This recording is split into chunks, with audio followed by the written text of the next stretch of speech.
Hello, and I'm hoping this is working today. I think it should be working. The mic should all be working.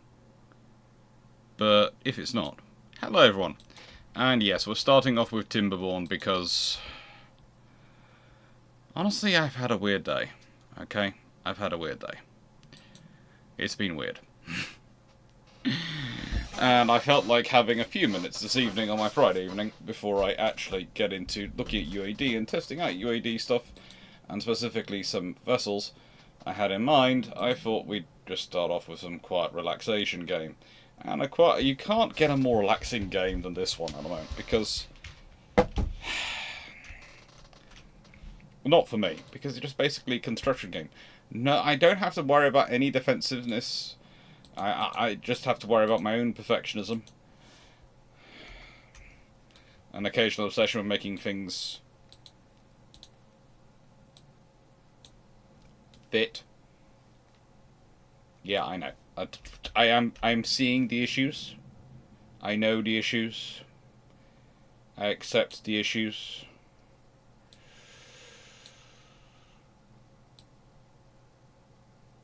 Yeah, we'll do it about there. That looks quite good to me. Yeah, that should produce a nice, useful area for me.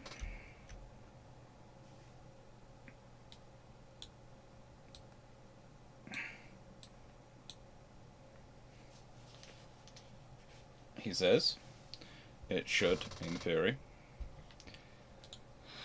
So yes, Timberborn, what are we doing today? This is one of my own build maps, so yes, if you haven't seen it before, it does look a bit strange, but basically I was designing something which would be a slowly creeping, the water is definitely not your friend scenario. You've got theoretically all you could possibly dream, and yeah, the water will not be your friend.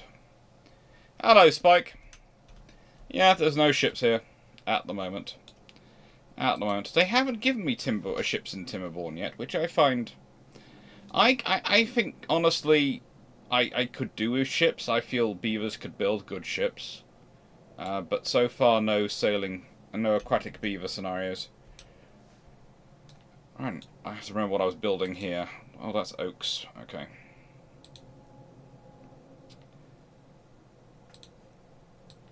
Bum-ba-dum. Oaks. Then, by my usual pattern, the ones below should be maple.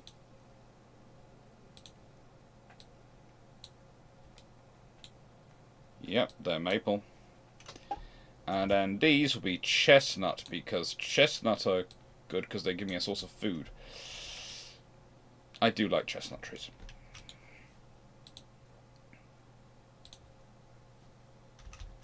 Speaking of food, I need some grills.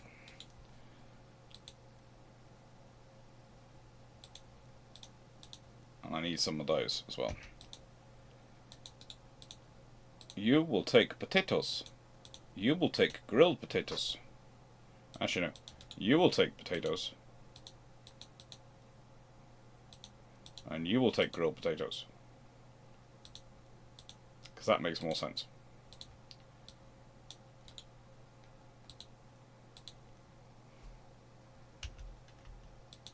And you will take chestnuts, and you will take grilled chestnuts.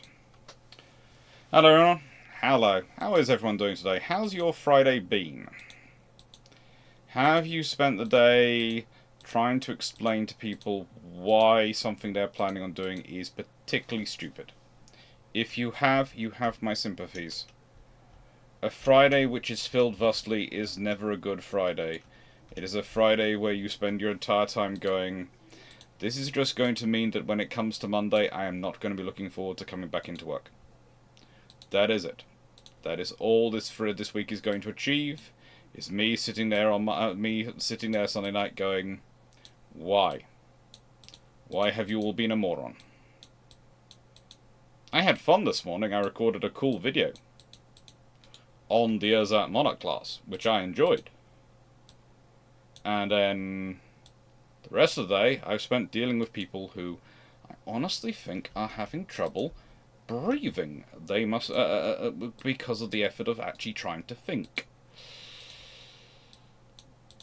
I know, it's strange to suggest that someone could be having trouble breathing because of the difficulty, because of the complexity of it versus, and it adds to them when they try having struggle thinking. But I do honestly believe that some people on this earth do have trouble.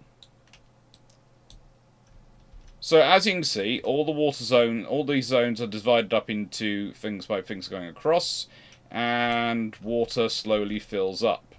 The water just keeps pouring and takes over everything, and eventually it can flood everything. So water is a constant race.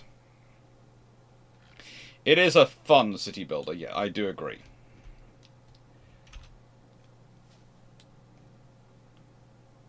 Now, of course, you could make it to the edge of one of these things. And you could... Admittedly, there is one already here. You could just use this channel as an exfil. But the trouble is, there is a lot of water coming in, and it will not all exfil through there. It will still flood you. That channel is just literally a last ditch. You've built stuff, and you've managed to make it go very, very stupidly. At the moment, because I'm still testing out this system, I have left this big gap intact. But I'm considering in future raising this gap up so that it's literally just a single one going through. Just a sort of single position at the top here, a single sort of gap. And that would mean then, theoretically, the whole thing could flood back the whole way through. And of course, with the joyous properties that is Timberborn, it will flood your city first, which is right next to where all the water comes from. So, yeah. And there's also water sources in there, down there, and down there. Because again, I just liked adding them in.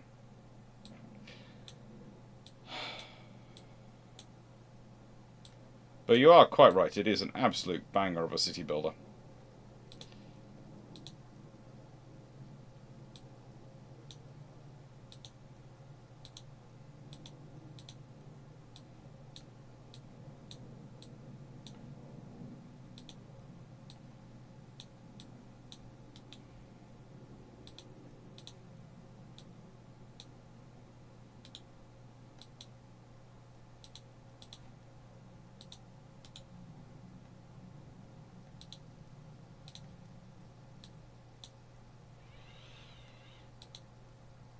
So I'm gonna say, how is everyone's day been? Have you all been having fun?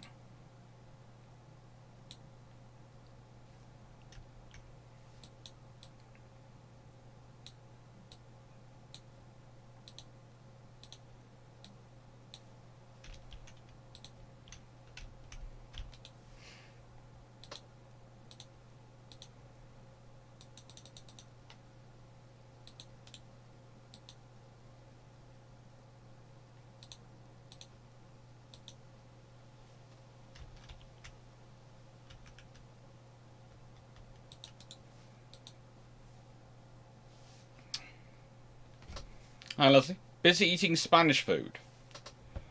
It's a bit cruel to rub it in. Orange tree in Denton. Very good. I'm glad to hear it.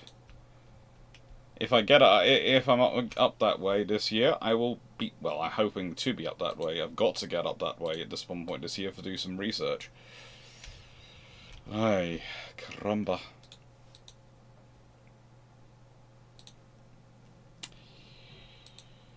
I will make these all sunflowers. That'll be nice and pretty.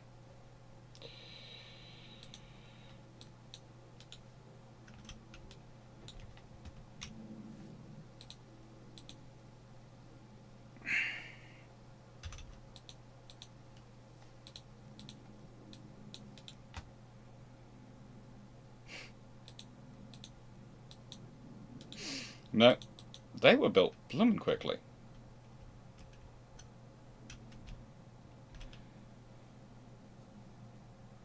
I have got these up at maximum, and let's see. They should be built soon. I need some logs. I will be getting logs soon. Ooh, oak's coming up nicely. That'll be good.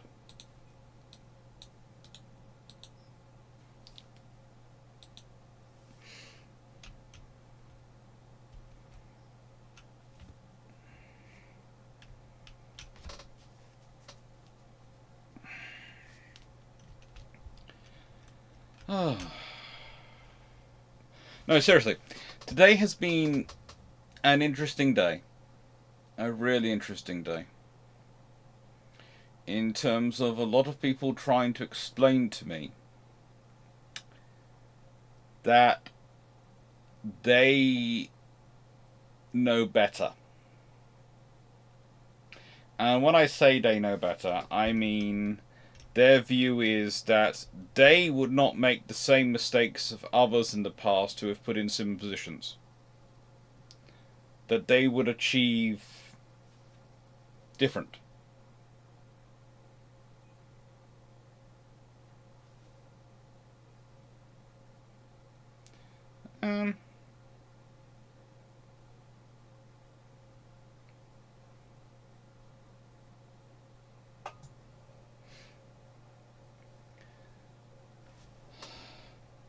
It's been a fun day on that one.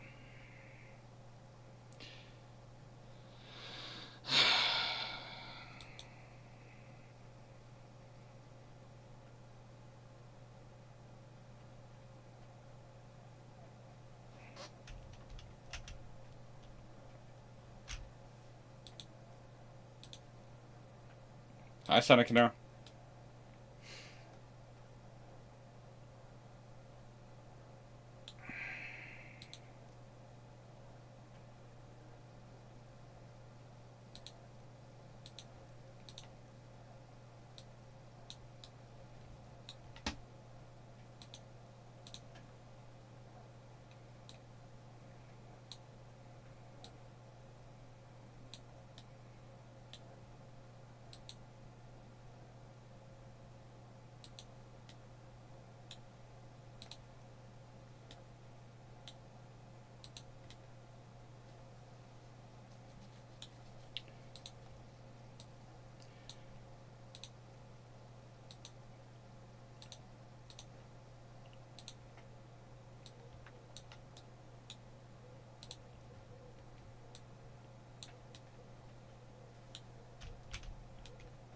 Oh, why is that? I've not filled up that hole in the back.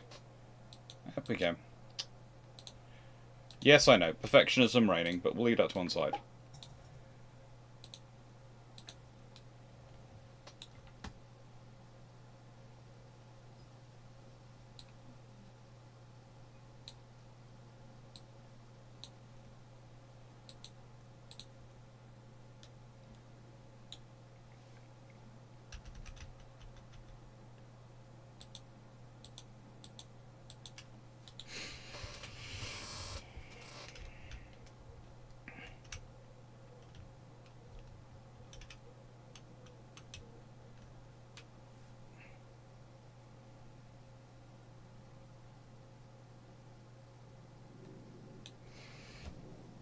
Considered population is 120 plus. I think my population is roughly 49. Because I've got 49 occupied beds. So... Because I haven't boosted the population up that much at the moment. Mainly because, I have to admit, I'm being slightly reticent at it because of my need to mobilize other things. Although I have put in all this power production for later. I have got a lot of power production stacked in.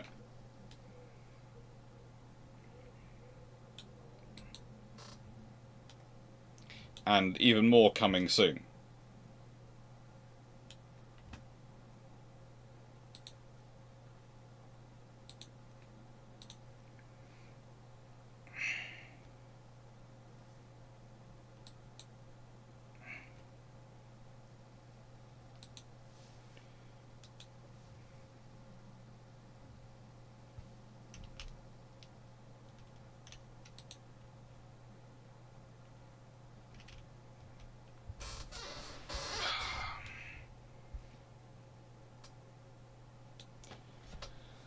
So they think they wouldn't make something so they think hindsight makes them only for them to have a spanner of a different kind very much.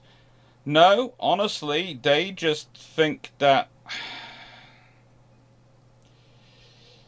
Okay, to give context, some discussions today were of political systems and running political systems, and they seem to believe that they would not be prone to the same problems of other humans when given absolute power.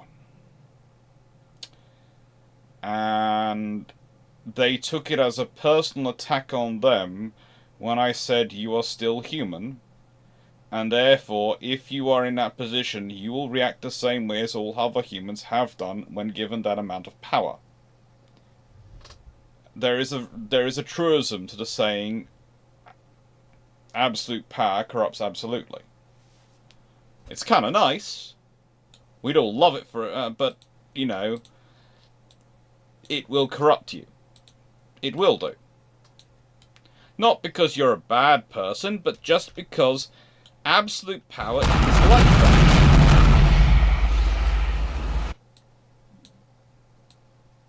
Absolute power is like any drug. It's a toxin. It's a toxin.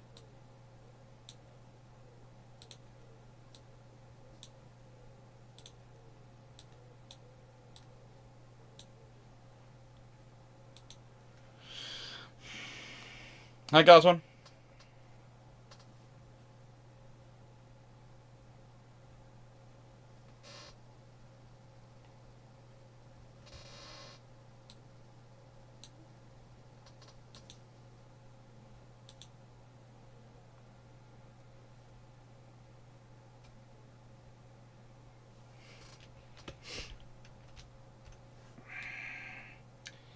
And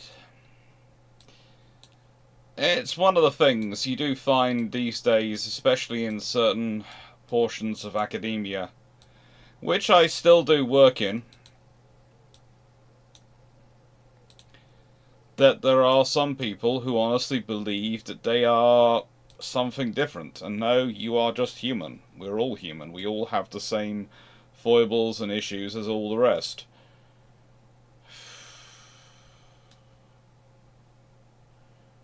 I wish we didn't, but we do.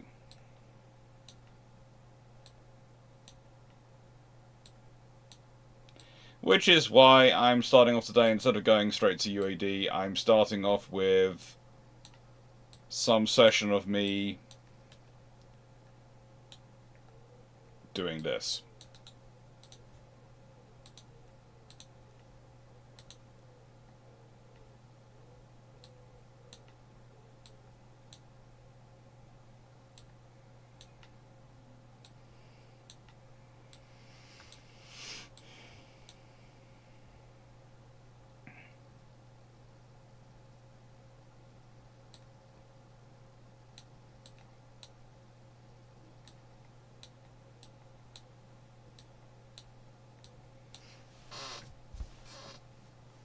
Yeah, it's always fun to play the Beavers. It's a good relaxing game is what I find to be a Timberborn. Although, yeah, I have... This is a one I've been meaning to play for a while because I started it but haven't really sort of done much with it since. And it was my attempt to create a slightly more challenging map, in a way, using actually water as the challenge. And if I take away all that, you can see there is quite a lot of depth to those falls which I built over. That should be enough to allow a constant flow rate of water through.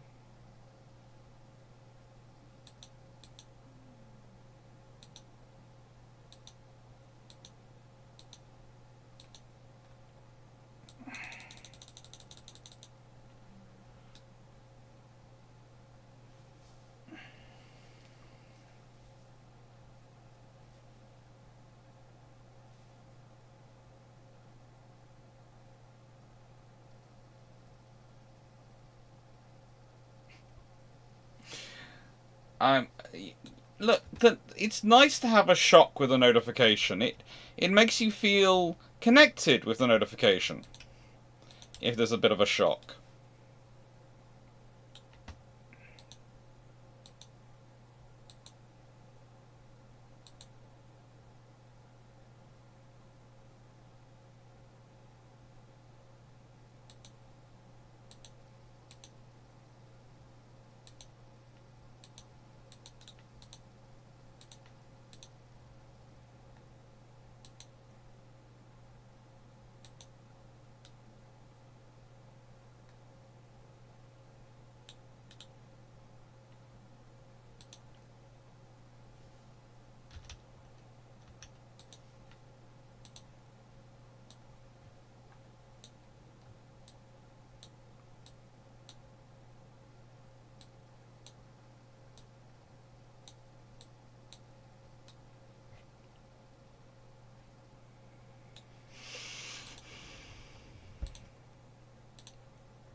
That should be good enough.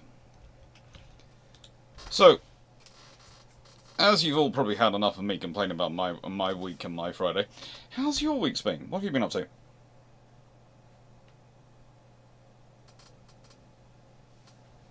Shock being right next to first rate as far as a broadside. Well, it could have been worse. It could have been. There are so many options for how it could have been worse. That's quite it's fun.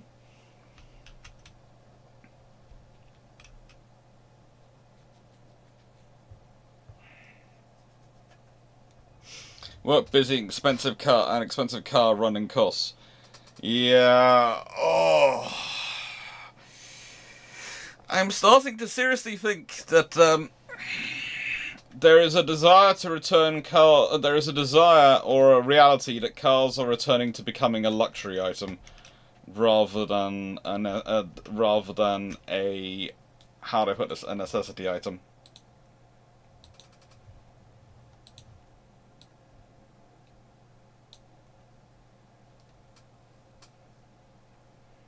Not because they aren't needed, they still are, very much so, but because it's very difficult to justify them at certain times in the modern world.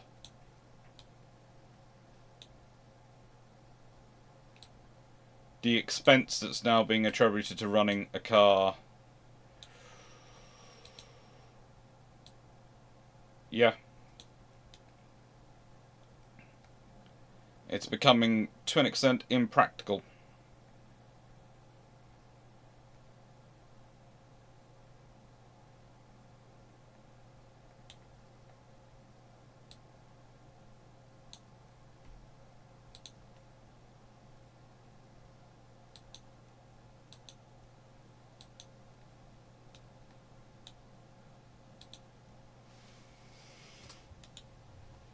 Yeah.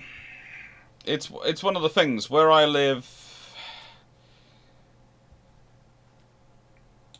There is both a good argument for a car and a not so. There's also a good argument against having a car. Theoretically, you have very good public transport if you want to go in one direction, but you have terrible public transport if you want to go in the other direction. And most of the public transport doesn't go actually where you need to go, because most of it goes into London, rather than necessarily going where you might want it to go, which is not necessarily into London. You might not want to go that direction. You might want to go somewhere else.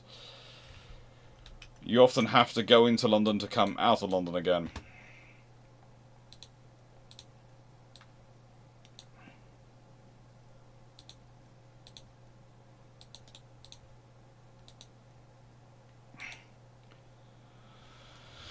Ay, caramba. Which is fun, but does make travel interesting.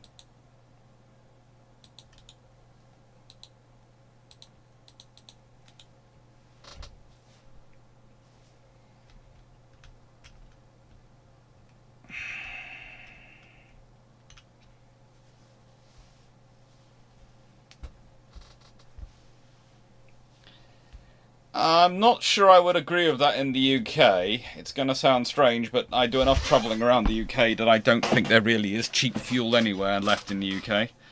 Not if it's fuel you actually want to put in your vehicle. Which probably makes me sound snobby, but yeah.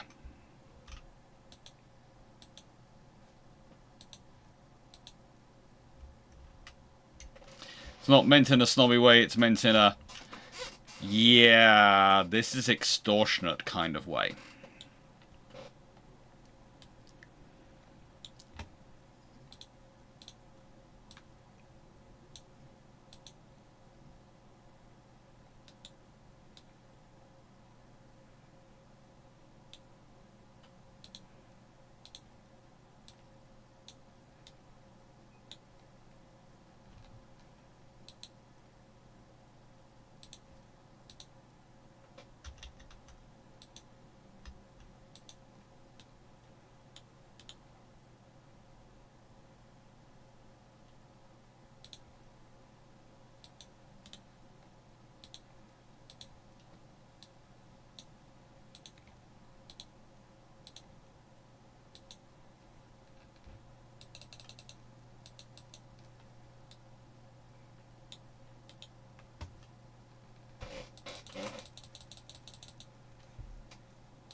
To be mentioned, the diesel and petrol price match where I live, making diesel more viable than petrol.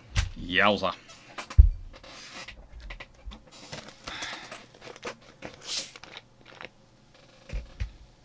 Yeah, Guardsman, I live close to a city, but far enough away there's no public transport to my work, only to London, so I have 41. Yeah, living in Epsom, depending on which side of Epsom you live, you either have transport or don't really have public transport, and you have very good transport up to central London, terrible transport if you want to go anywhere else other than central London.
But yeah.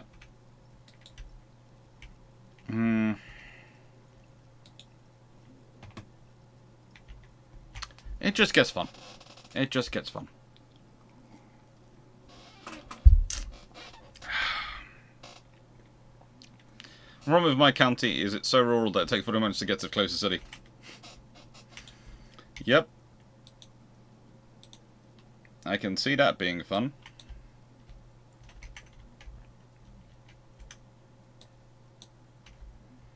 I can see that being a lot of fun.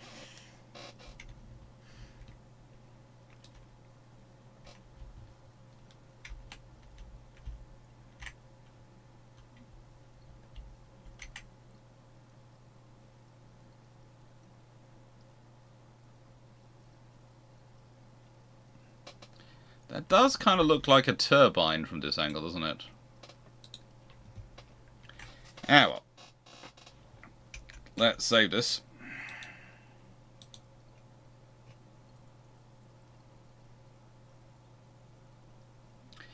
And exit quickly. And we'll go to UAD. That's enough of the relaxing session.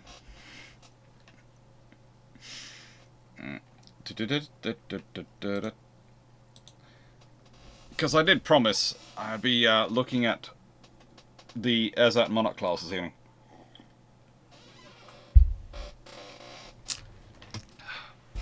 I like the Ersatz Monarch class. They're interesting ships. Although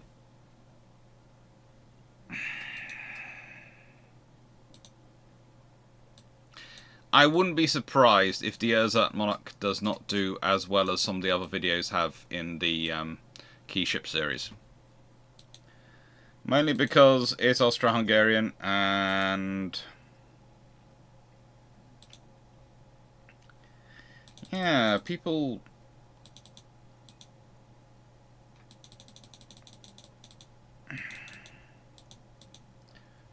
people don't sometimes think about what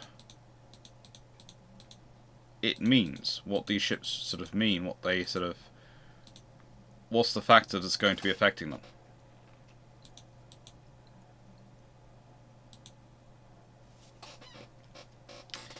So, let's design a ship and let's see what we can do. Bricks.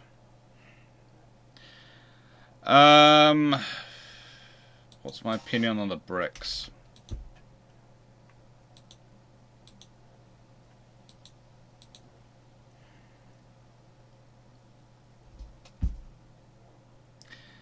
Honestly, it's a talking shop. They tend to make a lot of statements, and in terms of actual stuff they produce, it's very limited. If anything.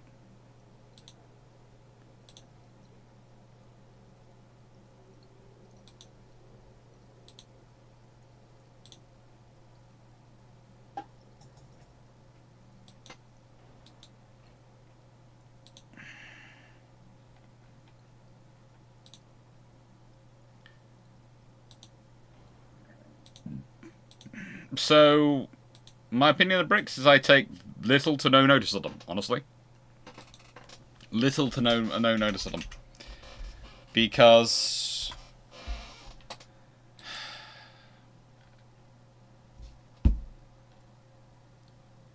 why?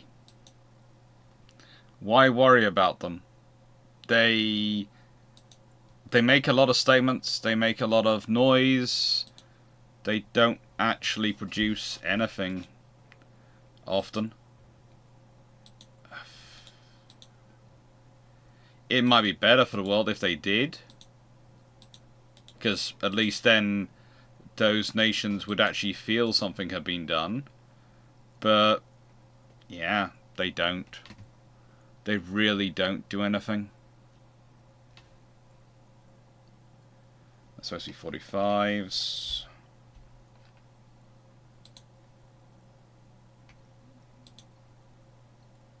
Yeah, do that.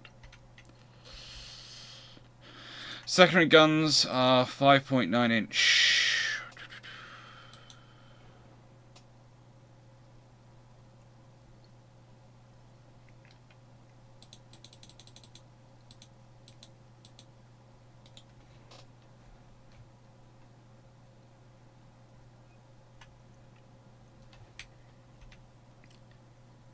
I'm supposed to have 14 of them mounted, so a casement.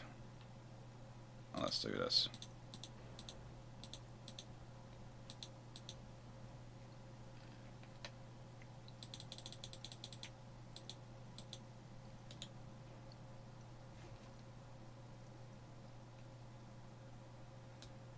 This is K10, Skoda K10, so that is a 50 caliber, isn't it? So can we get a 50 caliber in these? These are 42 calibers, 45, 48. Nope. Can we get a 50 caliber? We can get a 50 caliber in that one.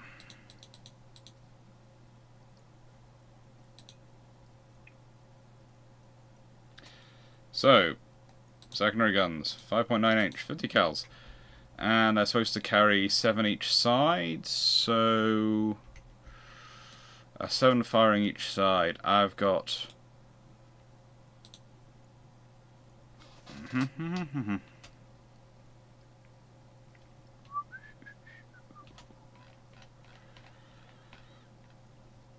Standard quarters. They're pretty much veterans in their case. That many coal. They were oil, weren't they? I haven't got a boiler in yet. I haven't got a funnel in. That would explain why I've got some issues going on. We'll sort out the issues.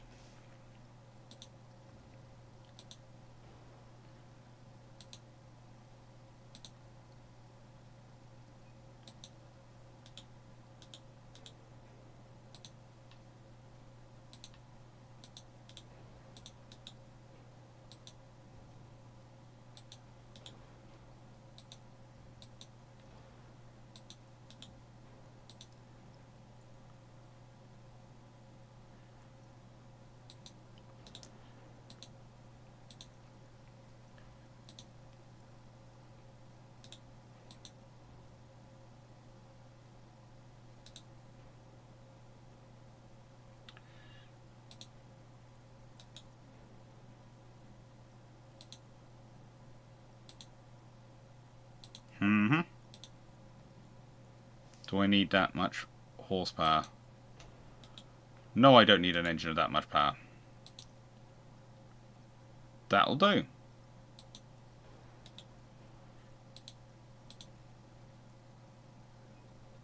You know, this funnel does look very German.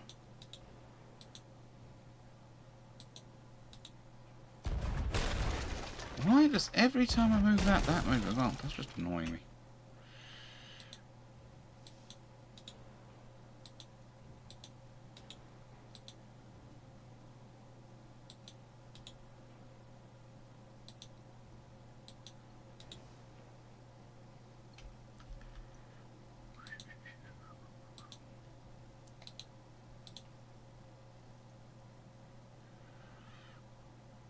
Let's see if I maximize the beam.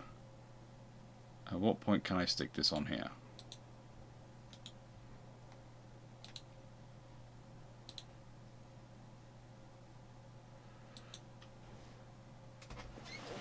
Oh, cool! I really wish UK, Australia, Canada had a government so Kanzuk could be more really. Well, what do you want from Kanzuk that we don't already have with the agreements we already have in place? Because whilst let's put it this way. I do like the idea of Kanzuk. Yes, I will say that. But I'll also add, what do we not have that we would have if Kanzuk, you know, what does Kanzuk give you? What do you want from Kanzuk? Do you want a joint government? Do you want to form a super-state? Or are you happy with things are? In which case, what do you want? Do you want a new version of NATO? Most of those nations are already in sufficiently close enough alliances, i.e. either NATO, Five Eyes, AUKUS, that they're already de facto there anyway, with the United States thrown in as well. So yes, I like Kanzuk. I think it's a cool idea. But, and I will say this,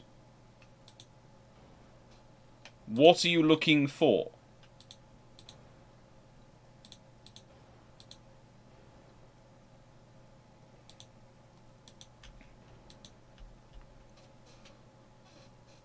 You see a black screen. Oh, sorry.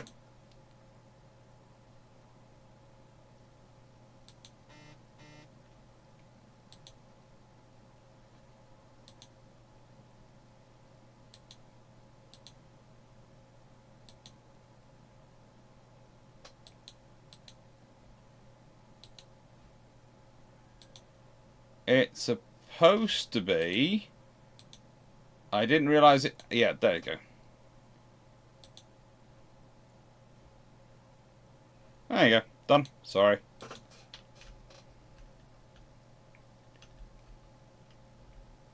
The game's not showing on Twitch. No idea why. It was showing on this bit, which is my OBS, but not showing on screen. And I just checked and went, why is it not? There you go. There's my Vitruvius Universe. Am I happy Prince of Wales working? Yes, but honestly,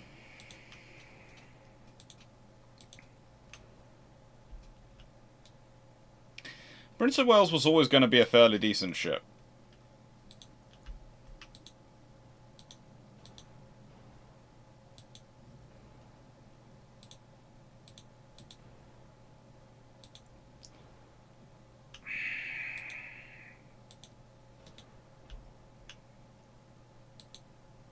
It's one of the problems you're going to see time and time again with the situation we've set ourselves up in. With the Prince of Wales and the Queen Elizabeth. Is that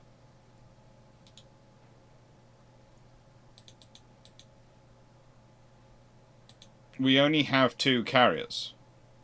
And so whenever one has an issue, we're going to be going, we don't have a carrier! Because we won't. Because I know someone did the maths and went, but in theory! And yeah, in theory, Oh, when people start saying theories, I get really worried.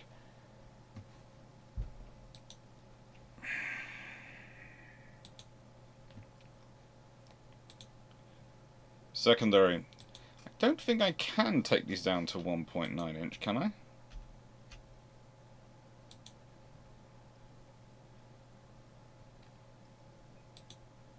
I can take them down to 1.9 inch. Oh goody, I've got them to 1.9. And I can put lots of these around because I need to put lots of them around. I mean, literally, this ship, the real ships have them everywhere.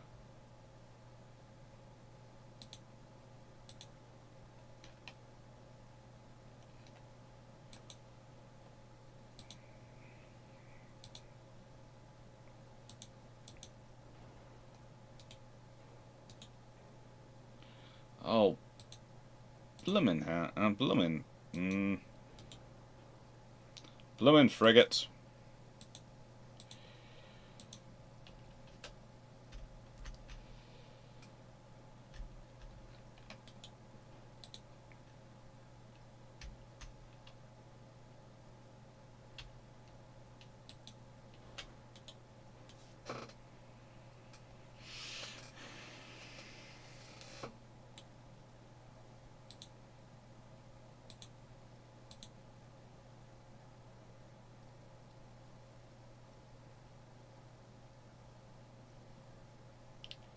So why can I not stick?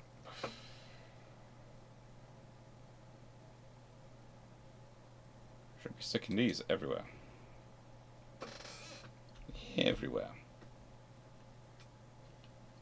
Still do not understand why allow me to stick a casement gun on here, but not a 1.9 inch single gun.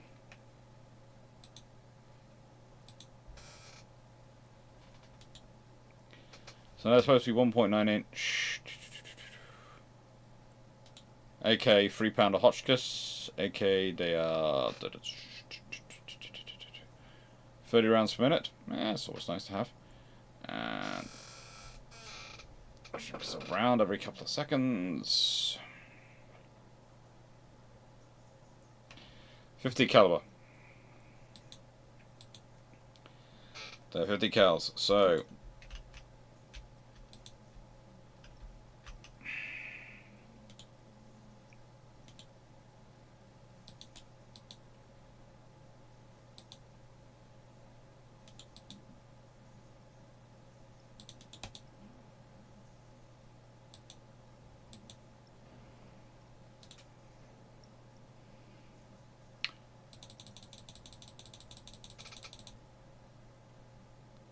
they can go maximum 43. Those are 33. Will they? None of them are going to be long enough. They're all supposed to be 50 cals.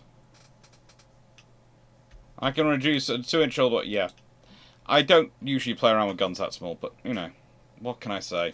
This game likes them guns that small. And the history did as well, historically. So, pitch is currently 34.4%.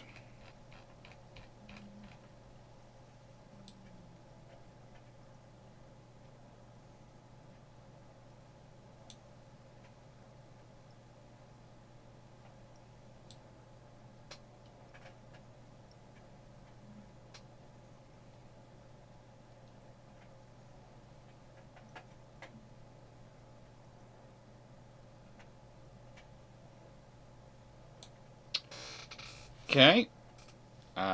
Range should be roughly 9,000 kilometers at 10 knots. What's the current range this is giving me? Ship details. Let's go down the ship details.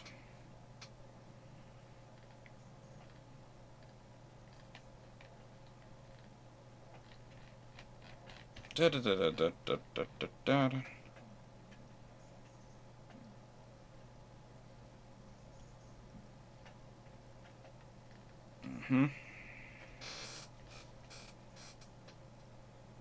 Cruising speed 12 knots. Well, I can take that down to that and still be actually historically accurate. Let's go to standard bulkheads. And let's see what we can do to sort out the pitch. Full weight offset is annoying.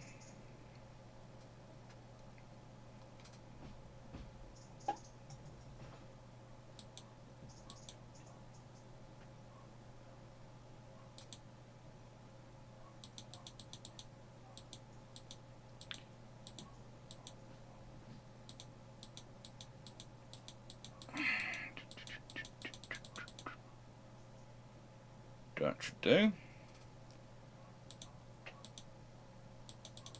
We'll see what we can do in terms of giving us less pitch, because no one would actually take their ship to sea with that amount of pitch. No one sensible anyway, and I am not the type who would employ stupid commanders.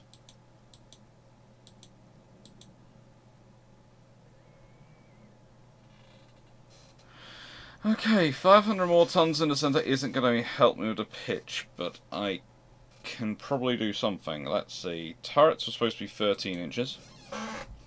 Or rather 13.4.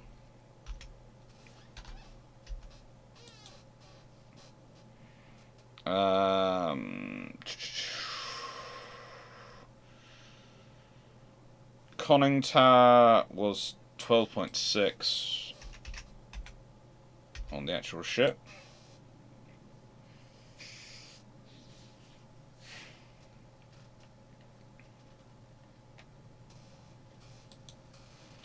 Casemate armor was 5.9 inches.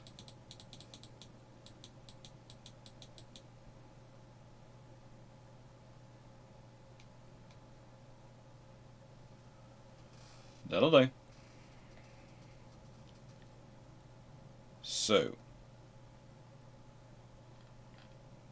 I've now got 1,000 tons to put in these things. Well, let's see if we can't take that up a bit.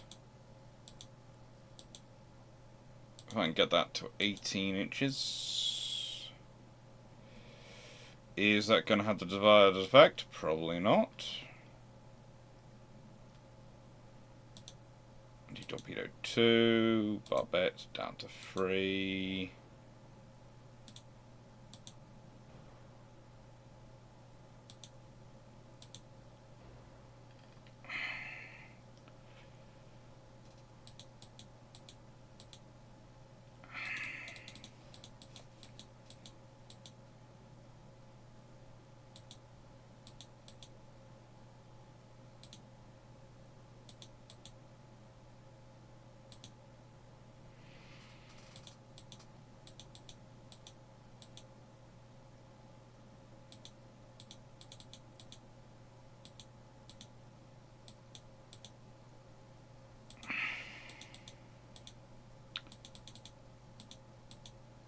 There we go. Pitch, roll, engine efficiency, roughly where I want them to be.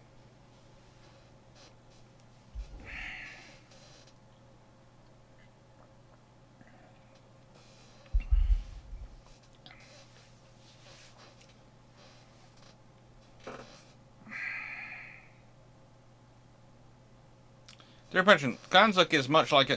So basically what you're looking for is an economic treaty between Canada, Australia, New Zealand and the UK. So you'd like to see a Commonwealth economic charter pretty much between those nations. Sounds good. Sounds sensible. Push for it. Look, this is going to sound strange. There are actual campaigns out there for Kanzuk, and those are good things to be pushing for. But, yeah, push for that. One of the things which we forget often in this world is it's very easy to feel like you are overwhelmed and unable to do anything. When in reality, you can. You can do stuff.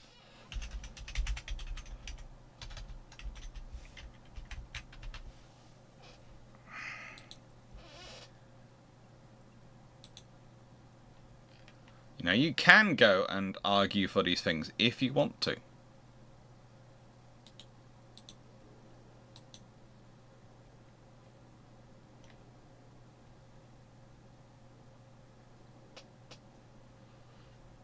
And you can usually succeed, honestly.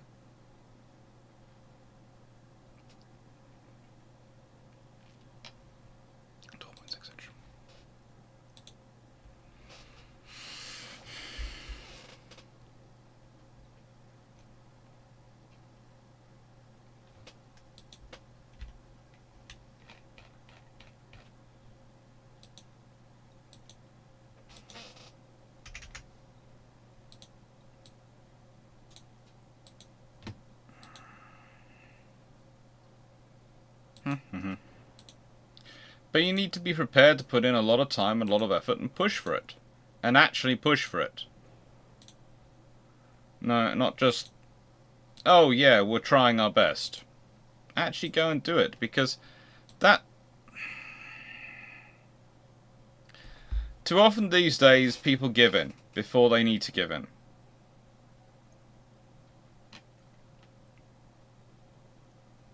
And they can make it. You can make a difference in the world if you want. You know, if you think about almost everything that's going on in the world, it's because people are actually trying to make a difference. Might be not with the difference you agree with, but then that suggests that side is actually doing some campaigning, and the side which you agree with isn't.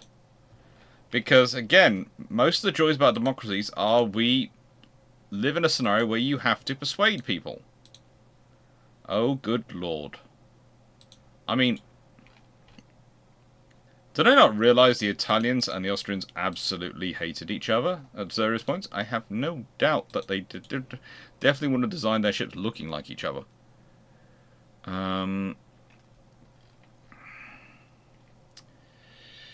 Alright. Okay. This will be interesting.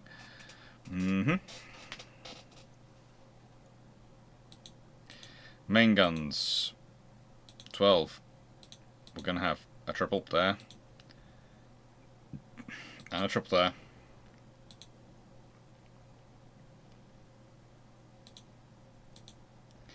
And a triple there.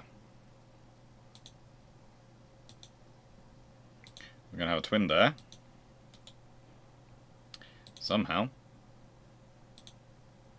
And a twin there. Okay. Let's see if we can't figure this one out.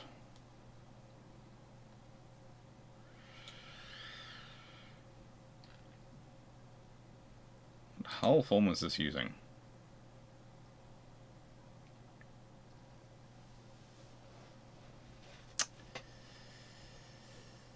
Let's have a go with this, Alex. Let's have a go. So that goes to there. Oh, no.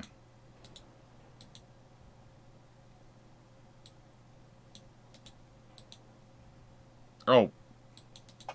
Okay, at some point, I am going to have a serious argument with whoever's designing the mechanics of this game, that always has to move. It's just not sensible that always moves the moment I move that.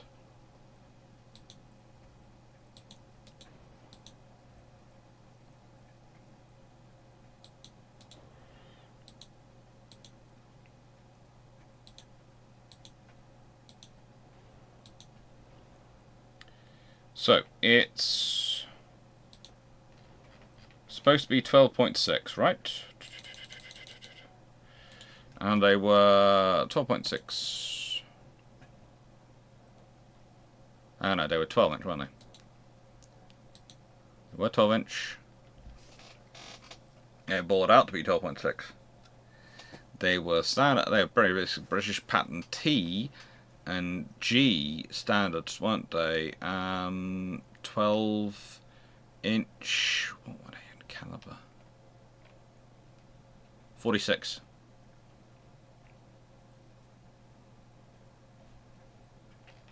.46 caliber, weren't they? Yeah, they were 46 calibers.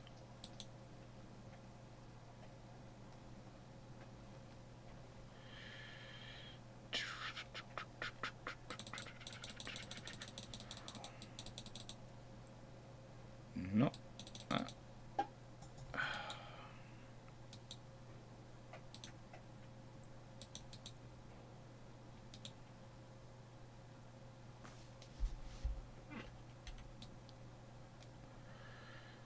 Right then, let's see if we can't rearrange things so that the forward isn't quite so heavy compared to the rest of the hull.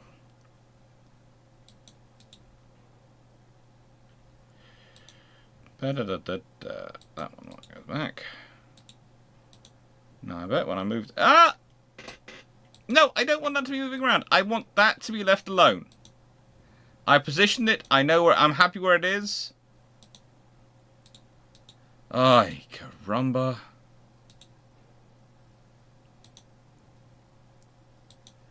Okay, let's try that. Now, don't. If you do, move yourself around. They're regular 12-inch guns as well for this period. That's good. Funnels, funnels, funnels, funnels, funnels. More power than it needs on the engine. Okay, and that goes back. And there we go, we have a rough approximation of an Andreadori class. Ay, caramba.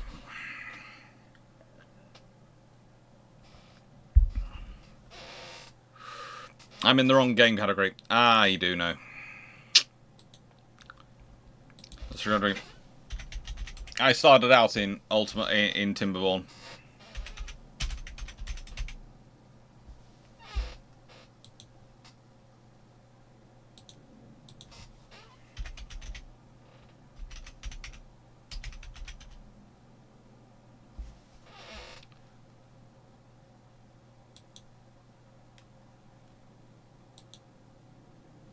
Stream updated will be now been updated successfully. I did start out in Timberborn.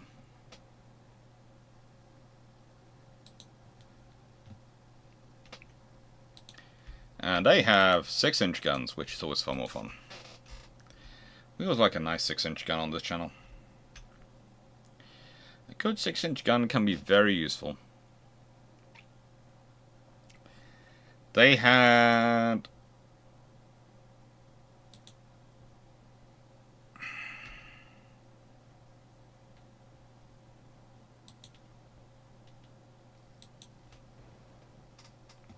That's more 6-inch gun they were planning on having, but that's what they're getting from me. And 3-inch wise, oh yeah, they're going to get more of those than they were planning. But, you know, there's a reason for this. Actually, they're getting less 3-inch guns than they were planning. But, you know, it makes sense. And they're supposed to have 3 torpedo tubes. Okay, I'm just giving them a 4. 17.7 inch. Actually, we'll just go with 18-inch because that just makes life a little bit easier. Don't want to have to muck around with that.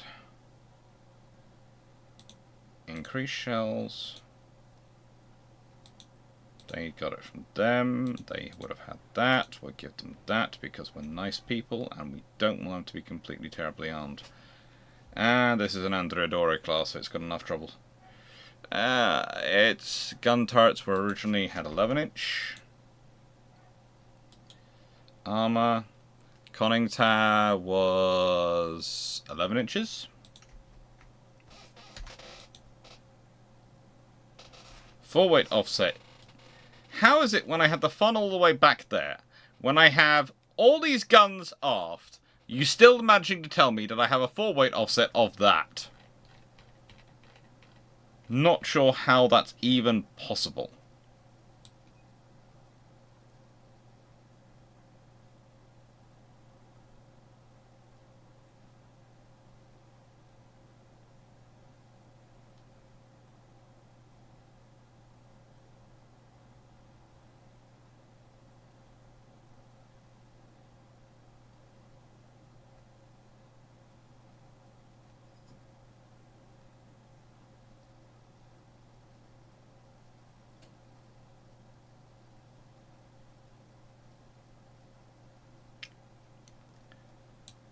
Right. Cruising speed, 12.7 knots, and again, the range for these was about, yeah, down there. Thank you very much.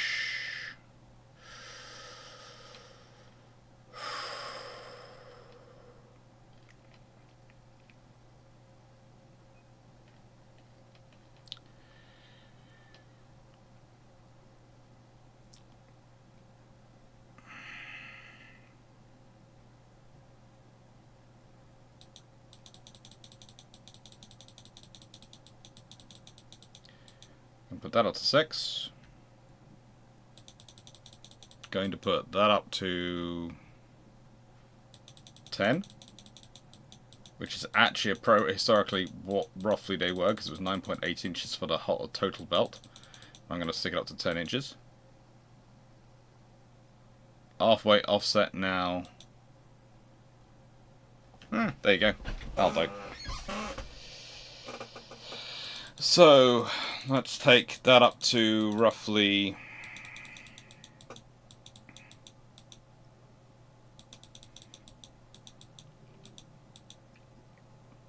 16.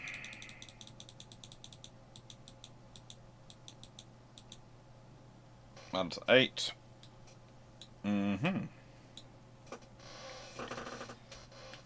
we have our Andreadore class. I quite like this one. Now, what have I done that's historically different? Well, historically, the Andreadore class had one in the one of its triples in the center, and it had its twins either end. Mine has triple, triple, triple, and twin, twin arrangement. So yeah, it's more chunky in the trunk.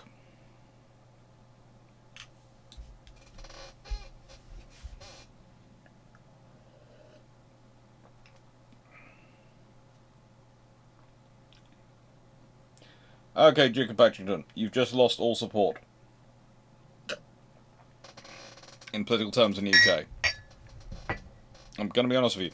Saying something like the NHS will have to go sooner or later. Just not going. And honestly, it can't go. In the nicest way, the British economy is so structured around having free at the point of care health service, healthcare, that it's got to be retained. So the thing is, how do you fix the problem? Go back to the actual and how do you maintain that? If you go back to the actual Beaver report, there was the idea of a government-run health insurance scheme, which would be funded through national insurance, in that national insurance really would be national insurance, and a healthcare because of that. But also the fact is, the NHS isn't. Let's put it this way. The NHS is not the only model for national for socialised healthcare that provides healthcare for everyone. People tend to treat the American and the British models as the two options, but actually they are the two ends of the spectrum. The British option is not a bad one. It's something, though, which unfortunately has a lot of political levers which a lot of politicians can muck around with, and they have done. Which is one of the reasons why the NHS has had the issues it's had over the years, because it has been mucked around in quite a lot. Margaret Thatcher never wanted to kill the NHS.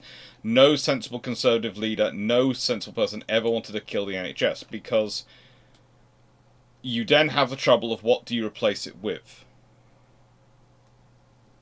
And the thing is, when you look at the other models, it's very, very problematic for getting that through in the UK. Which has grown used to and has built its society around the idea that when we have a healthcare problem, we don't have to worry about the cost. We go to the doctor, we get the medicine. We get looked after. We pay our taxes. That's the whole idea. So you need to try and think through, what is the problem with the NHS? Is it inefficiencies in the NHS? That's your problem with the budget? Is it the expanding scope of the NHS in terms of other certain things being added into the NHS which really should be part of other areas? One of the problems for the NHS is that quite a lot falls on it now that traditionally fell on other areas of government, but those areas have been cut, and because the NHS had a budget, it was rolled into the NHS. So that's expanded the NHS's costs.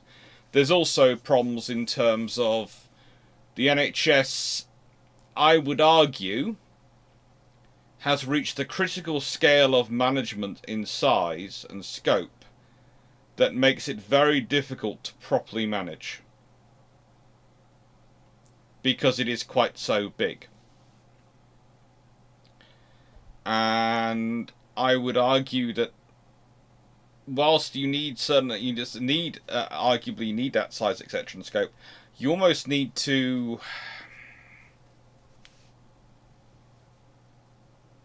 within reason grant more independence to the hospital trusts, etc., up and down the country. You need to set a system which is less centrally bureaucratic in terms of its reach, but allows the hospitals and the doctors and nurses to do what they do best without overburdening them with administration that stops them being able to do their time. So, Dan Freeman's a really interesting person to talk with on this one, because he, of course, turns up in the channel, is one of the other ship shapers with me. And you sit and listen to some of the stuff he's doing, and you go, wow, I can really understand why there are the problems there are if you've got to deal with that, spend that much time dealing with paperwork.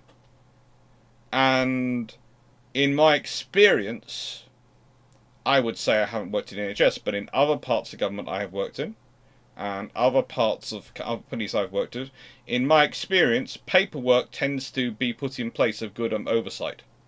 In that management would prefer to, I wouldn't say be lazy, but it makes their time a lot easier if you make your staff self-reporting by giving them more paperwork to fill out.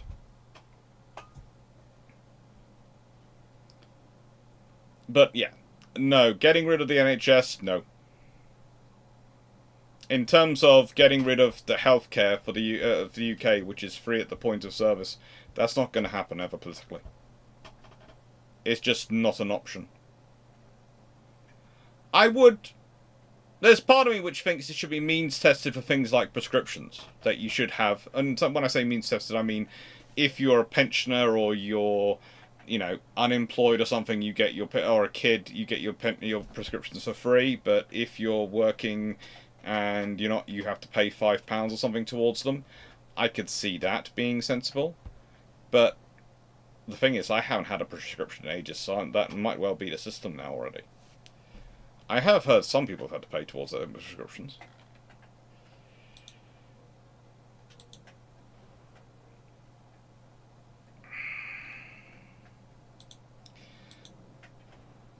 I have a feeling I know which one could win this fight, but we're going to see.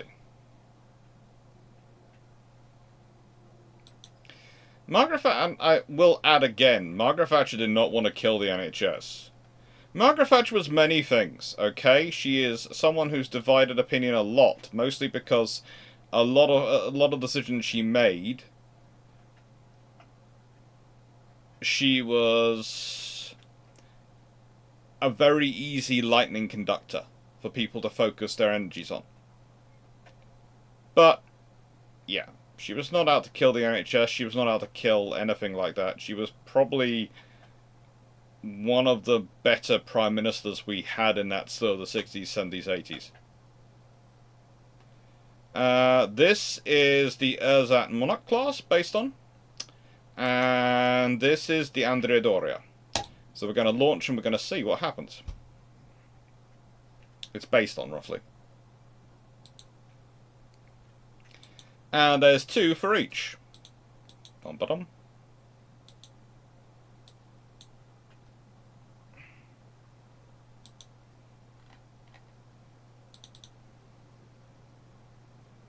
Please. Normal spacing. We're not going for tight spacing here.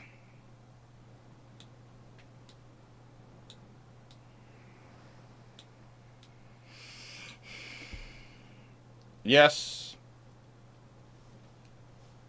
Sorry, I have a prepayment certificate for my medication, Alex. Yeah. I've been lucky. I will admit, I haven't had to. My sister also, I think, also has a prepayment medication. Doesn't pay for some reason. I think also because of the sheer quantity of asthma medication she and my mum have. But yeah, I have to say I have been lucky. For the last few years, I haven't had to deal with any of those things. So I'm speaking out of my on that one. But yeah.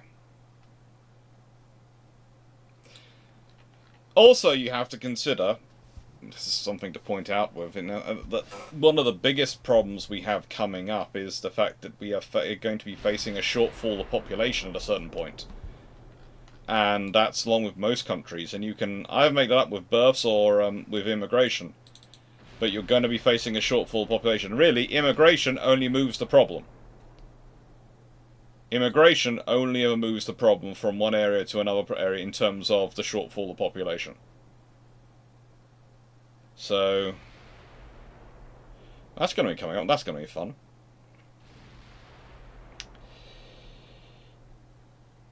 Was there ever a warship where they planned to grow grass on deck? No. There were warships where they did end up growing grass on deck, but mostly those were Dutch vessels escaping the Japanese.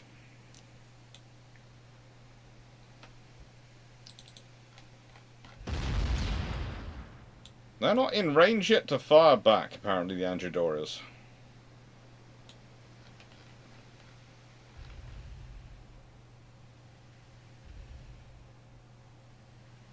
Gentlemen, hello.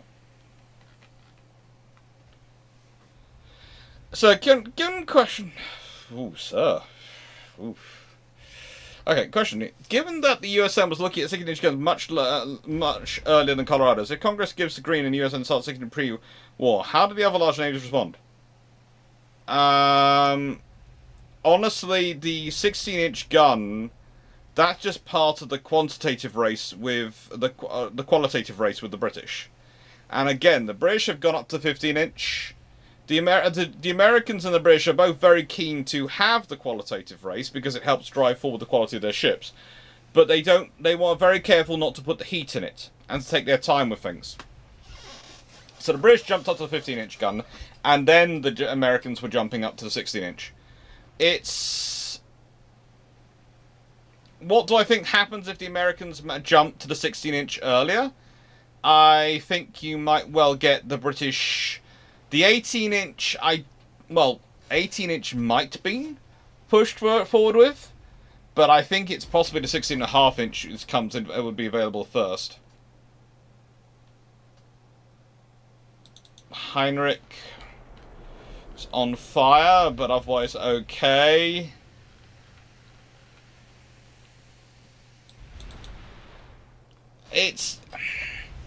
The Japanese will respond with buying whatever is the biggest gun they can get off the British, because their industry isn't at that point yet. The Germans won't respond at all, because they're barely having... They are desperately trying to build a 15-inch gun.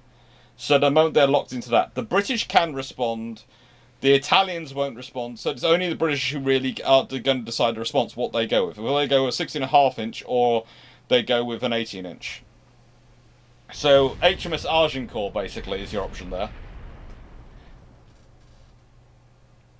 It's also could be interesting because if they'd gone for it before the British make the decision with the Queen Elizabeth class, then the Queen Elizabeth class could have been 16.5-inch ships.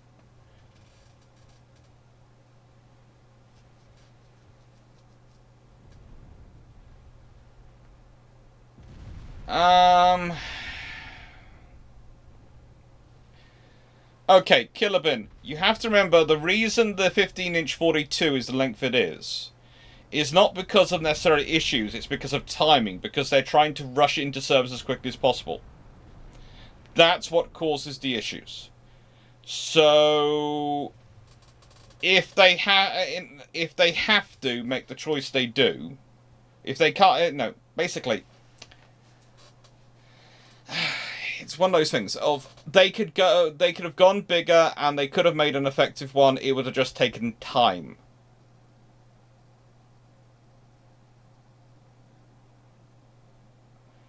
Because the British are basically taking a shortcut with the 15-inch 42. Not because... Oh, this is going to sound strange, but... The British are doing the 15-inch 42 because they want to end the race with the Germans. As I've said, they want to win the race. And I've did a whole video on the Queen Elizabeth class, which basically was around that. So that's one of the reasons why they rush through with the 15-inch. But a 16.5-inch 45, 16.5-inch 40, they could have done quite happily. It would have just taken time.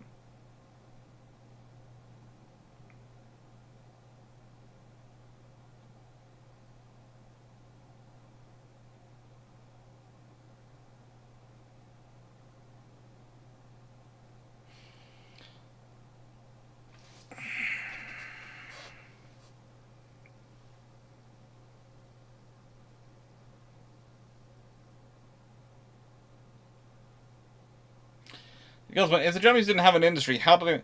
The Japanese were building up an industry the whole way through the 1910s and 20s, okay? So they were in the question was about pre-World War One. So in the pre-World War One period, they're still importing a lot from the UK, a lot of technology, a lot of development. So they are building up their industry. The moment you've got to the 1920s, they've got there and they've managed to build up their industry. But it's not something that just... You don't just click your fingers and have the armaments industry the Japanese have overnight. It takes time. So in the 1910s, when the question was phrased, if prior World War One, the Americans had turned around and gone, you know what, we're going to take a leap and we're going to build these 16-inch guns. By the way, which would have been just as much trouble for them as the British building 15-inch guns. The 16-inch 50s are things which come about with the Colorados because of years of development. If you try and build a 16-inch gun earlier, it is not going to be a 16-inch 50. It is going to be a 16-inch, probably low 40s. So I don't think 45. I think possibly there was one they just looked at which was a 44, but I'm not 100% sure. So please do not quote me on that. That's going from memory. I haven't cracked open my books up there on American guns.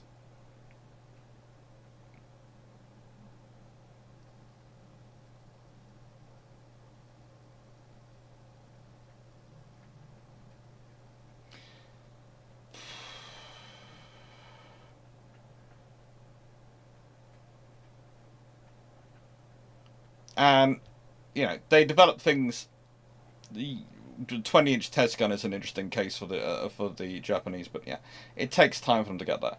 Duke of Petroleum, I think you're getting into a lot of politics for this channel, and I tried to answer within as much as I normally do on politics by answering a point because you'd raised the point in earnest, but it's now going quite far down the political spectrum. But you say, you're sort of going, you know, I have to spoke a lot. That there are some issues. I would say the biggest issue is with the management structure of the NHS, but we'll leave that to one side, and that's politics, and that's going off to one.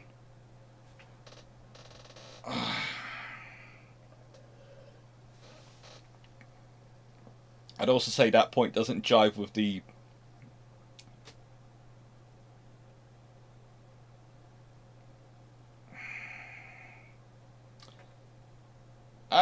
Yeah. No.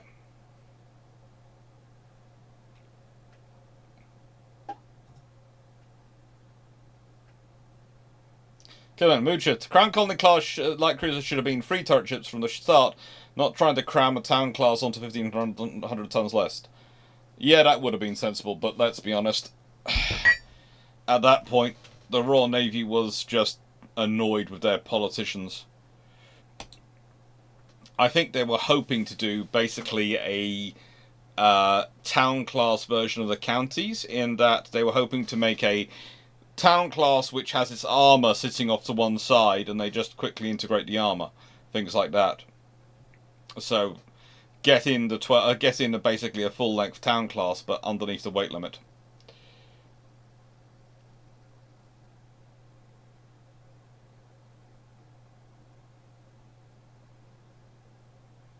You can always have more deer destroyer caliber guns. I think in the 30s there's tons of them. So, what happens if the Italians do build the Francesco Caracciolos? That's an interesting thing.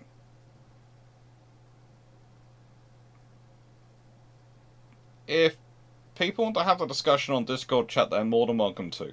Me, I won't be having a chat about the NHS on Discord chat, but that's primarily because, don't take this the wrong way, I spend far too much of my life having those sort of conversations, but about things to do with the Ministry of Defence and various others. And in my time off, when I'm not having to have those conversations, I like to avoid them, okay? That's just it. That's one of the reasons why I avoid modern politics as much as I can on the channel, etc. Is because I deal with so much of it in my day-to-day. I have to. I believe in getting involved. I believe that what you need to do is join local parties, is maybe start your own, but honestly, individual parties keep something that's tend to be pressure groups. Join the party which you disagree with least. You know, that's usually the point. Is people always go, they're looking for the perfect political party. No party's going to be politically perfect for you. But look at them and go, either agree with most or disagree with least. And then start trying to campaign in the inside to make it agree with you more. Or to persuade people more to your opinion. And to develop it.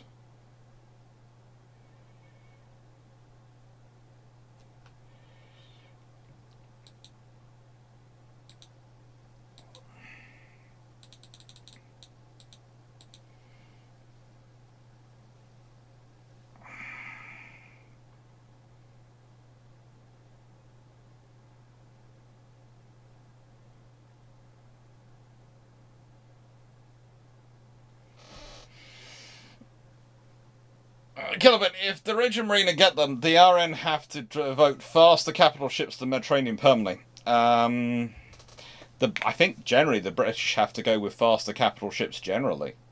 I honestly do believe that. Again, we'll go with the 1930 option.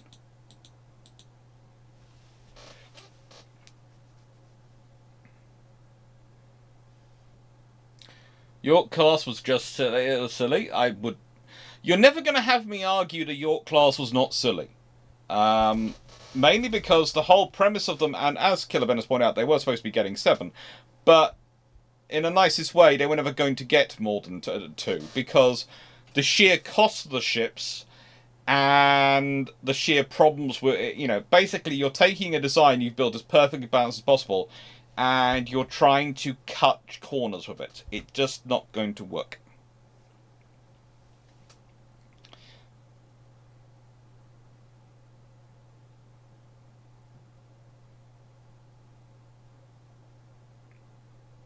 No, Killer Ben, I don't think though you would get free Yorks at River Plate.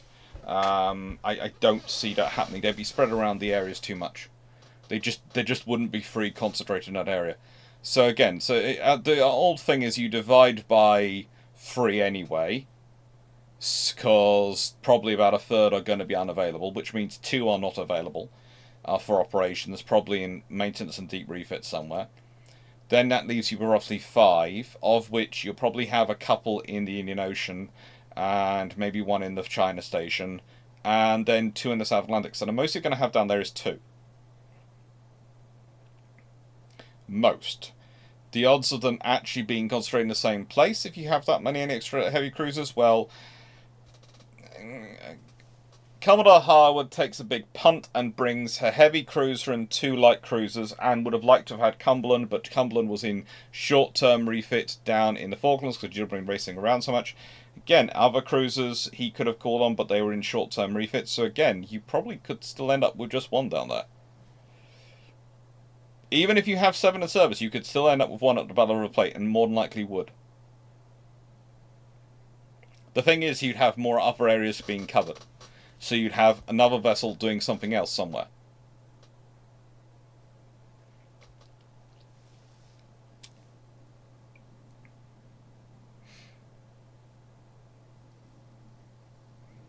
Good, so if they get them, the R's go ASAP. It all depends on treaties. But, yeah, let's see what we can build in... Oh, I forgot I built this in the 1930s previously. Hello. Yeah. Oh, I just remembered you. Hello. You were fun, weren't you? I forgot I had you here. Oh, Mars. I'll take you out to play later, okay? I'll just get... okay? Just a little bit later.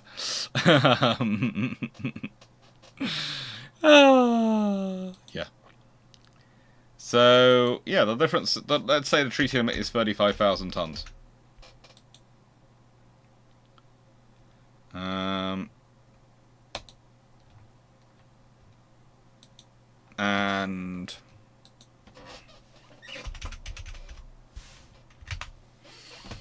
let's say we're allowed in total...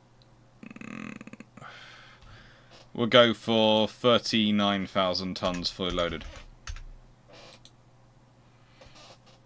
Alright, the starters thing, if it's going to be if you're talking about a 28 knot ship, the Royal Navy's not going to want to have less than 30 knots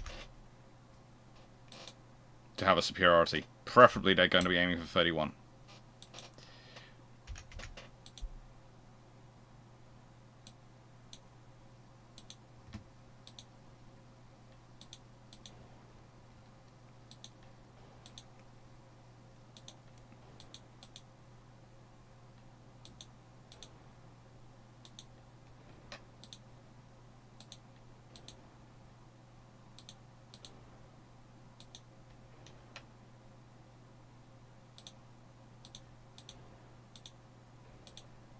Going to start off with all these things to start off with. So...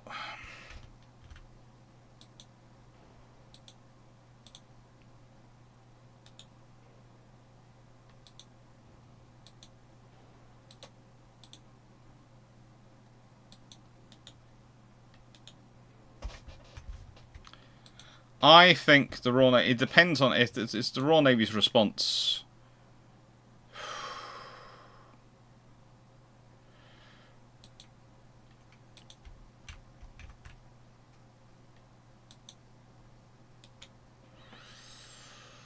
is to an extent going to depend on what they can get. Because if you've got a maximum standard displacement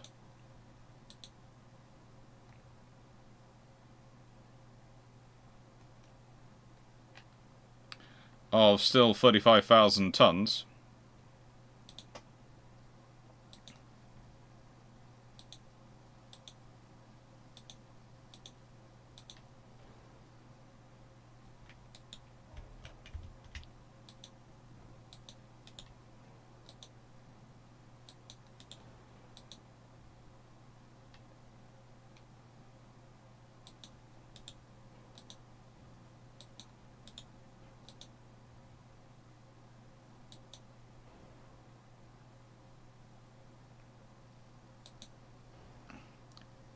that is sort of starting to get to there.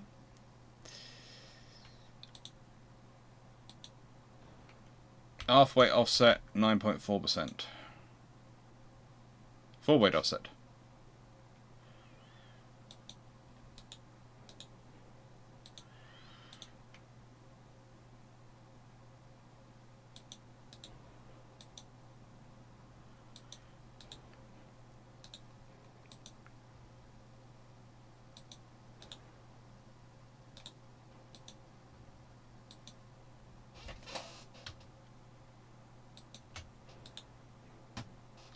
Let's see if we can get these up to 50s. I fell at 42s. 47s. 40. Well, that will have to do, but that's not quite right.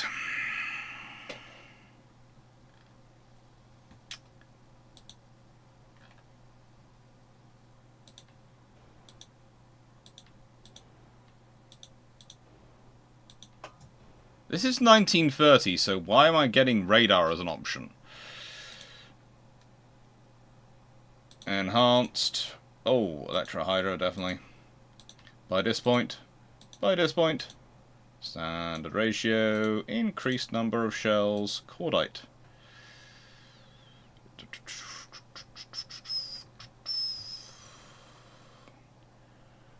That's short range, shorter range, shorter range. Leave that to Cordite then. The British have been going for as long range as possible. And that's now overweight. So let's see what we can do.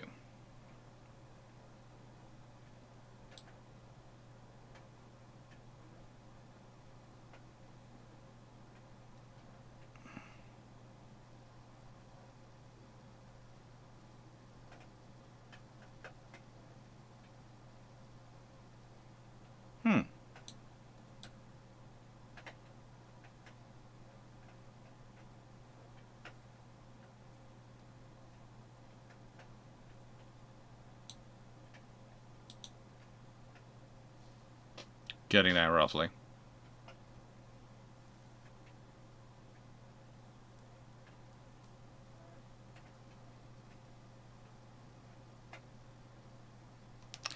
Well, that's basically what I've gone with so far. This is pretty much a F3 design.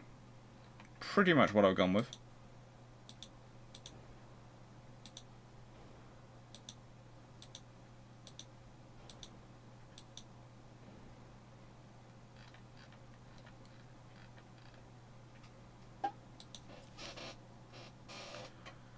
It seems sensible.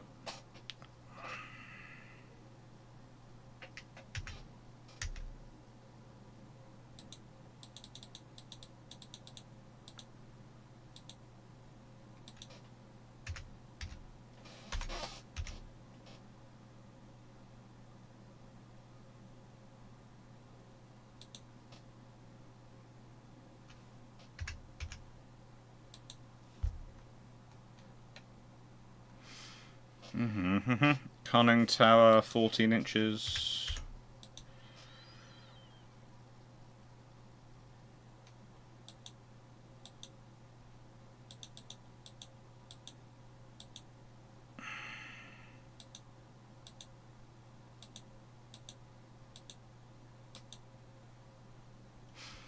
And that should do. And I need to sort out the weight. So let's take this down to 28 knots. Let's go matching the speed of the Italians.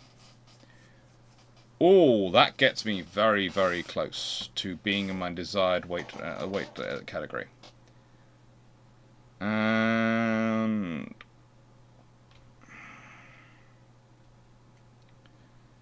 I shall call this after the fastest admiral the Royal Navy ever had. Actually, no. Duncan. So, let's see what we can do. We need to fix the pitch problem, we need to fix the weight problem, we need to fix a lot of things, and we need to get in some secondaries, which are going to be 6-inch guns. Bum bum. Bum bum. Amazing the 6-inch guns once fitted. They were as long and as powerful as they could be. Right, and we are now standard ratio, increased number of shells, standard size.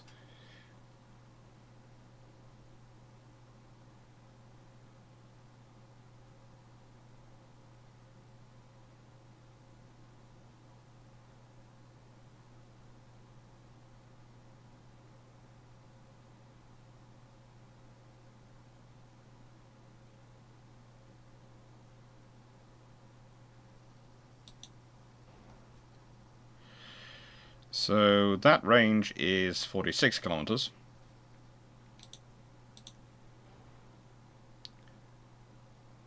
$43 kilometers.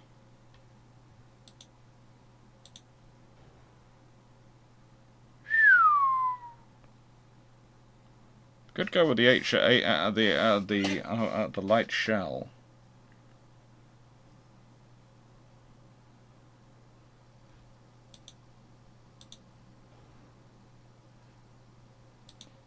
Light shell only gains me an extra kilometer in terms of the that one.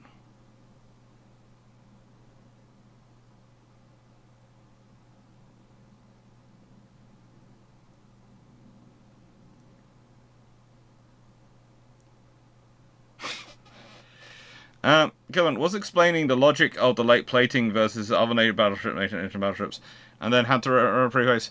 Well, it saved a lot of weight. Of course, the first time a King George V went in action, the structure took a hit. The light plating. Yep. Oh, so you want to go for heavy shells? Well, that's got an AP range of 40.5 kilometers.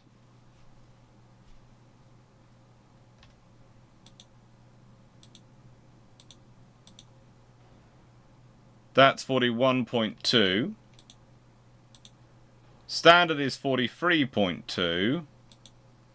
And light is 46 kilometers for the armor piercing range. So there is an advantage there. There is an advantage. Let's go with standard though. Let's just keep it sensible and keep it with standard. Now I am 500 tons overweight. And I'm also currently got an absolutely terrible problem with pitch.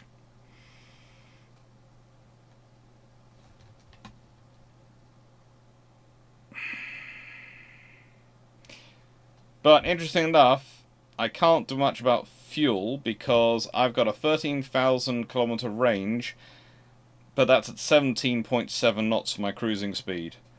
Whereas the traditional one actually had a range of 13,000 kilometers at 16 knots. So I've gone up to 28 knots. My cruising speed has gone up to 17.7 knots, and I've only had to double my shaft horsepower. I've had to go up from 45,000 shaft horsepower to 91,000 shaft horsepower to get this range and speed. Fun. But yeah, I am overweight and my pitch is massive.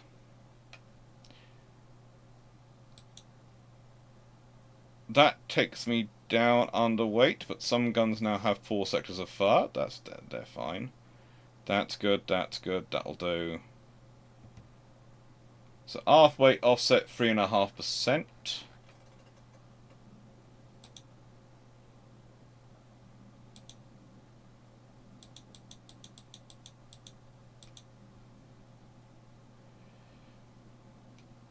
We want that up to 9.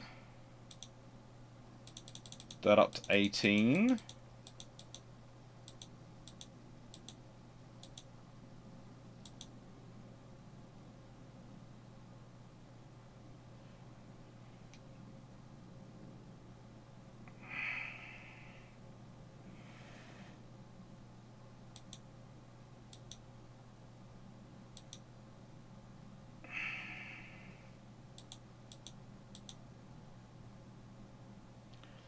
Pitches are now at 30%. Okay, what can we do? Let's get rid of that inner belt and that inner belt. And that inner belt goes down to 1 inch. That goes down to 6 inches. That inner deck goes up to 2. That inner deck disappears completely. I've now got about 100 or so tons to muck around with.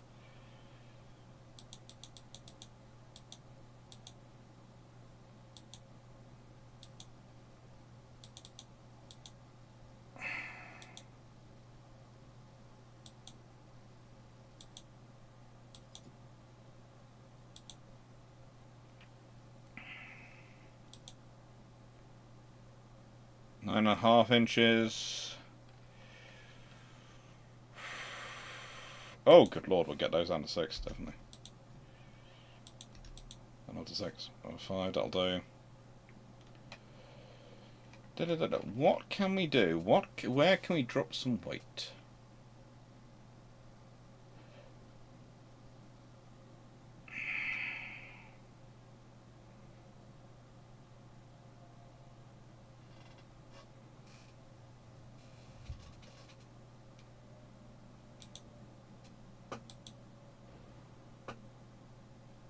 Oh, that also took down pitch a bit. That's useful.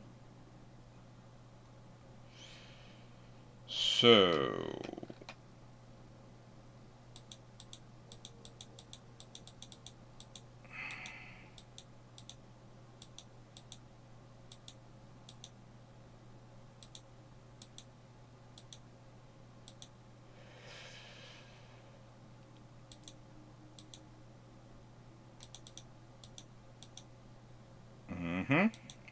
We're seeing what we're going to get away with here. This ship is going to be absolutely colossal in terms of its armor thickness.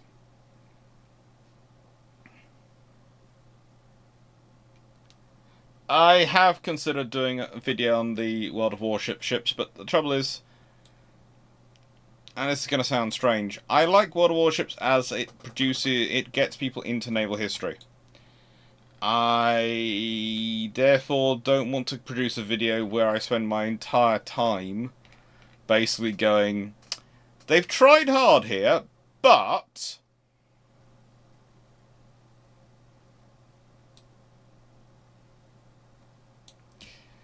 yeah.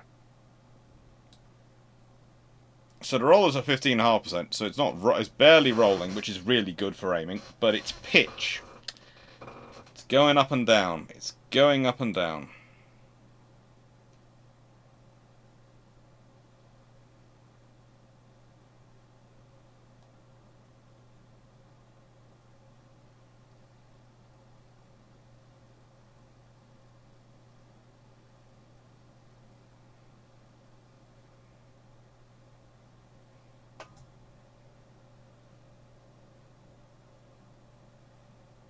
Down to 3 at all?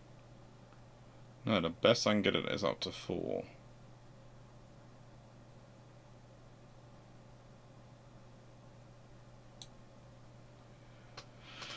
It does give me a couple hundred more tons to play around with though, which is not necessarily the worst thing in the world.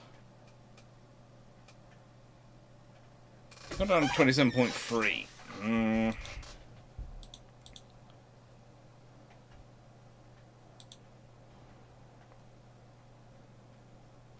And it's Cordite 2, which is probably the best one I can put in it at the moment. Crease shells.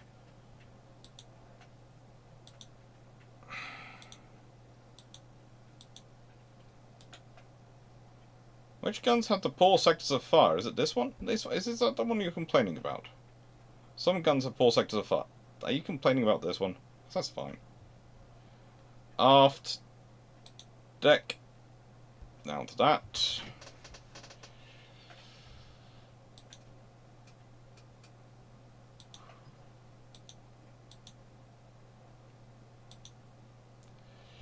(26.8%). A Spaniard class is still not in it. Yes, I can understand why the Spaniard class are not in it. Let's be honest, if you put the Spaniard class in World of Warships, they are going to get mullered every single time because of the way the game design works.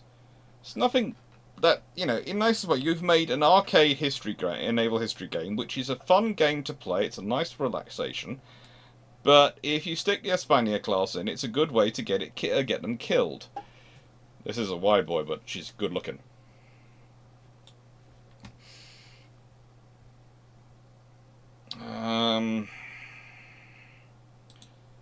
Let's take that down by roughly an inch. Take the aft deck down to roughly that. That gives me an extra 200 tons to play with. Well, I can put that into that, and I can do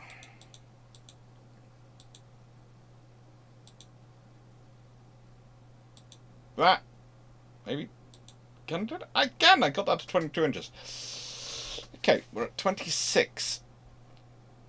I need to get it down to below 25, because otherwise it absolutely mucks up everything in terms of the actual control system. That doesn't give me enough for the relative loss of protection it gives me. That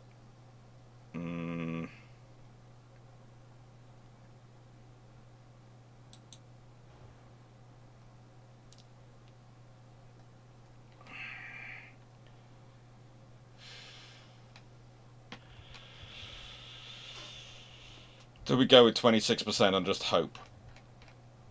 Hope. Well, that's got us some extra weight.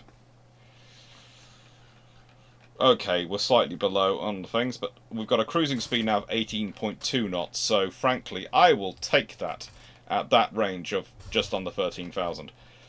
That is good. That is fine.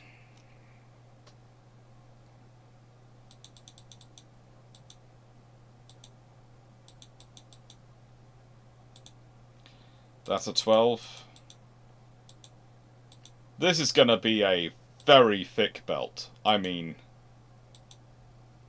I'm now just seeing how thick I can make it. 23.9 inches. 22.9 inches of belt armor. Okay. For those who are about to die, maybe please may they be truly blessed.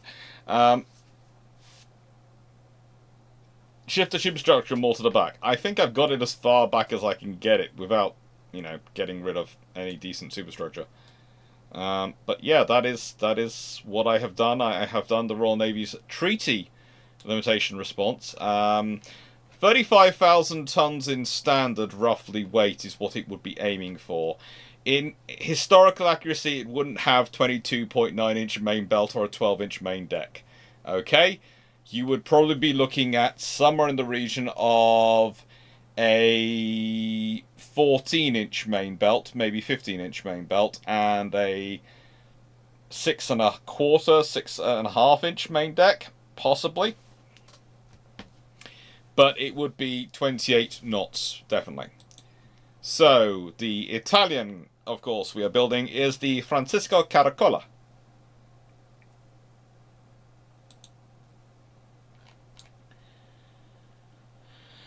Oh, please tell me they have not... They have, haven't they? Thank the Lord. I was worried they were going to make me put on a German superstructure. I was really worried they were going to make me do a German superstructure. 28 knots of speed, definitely. Right. It was that one, and it was geared turbines.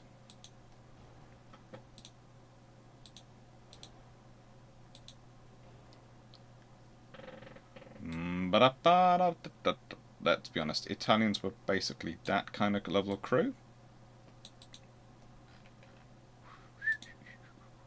I'm going to give them the same quality armor though, because I am polite and kind, and because that's what they deserve. Frigate me, that's what they deserve.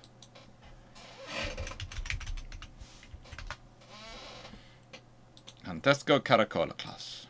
Oh, they're gorgeous.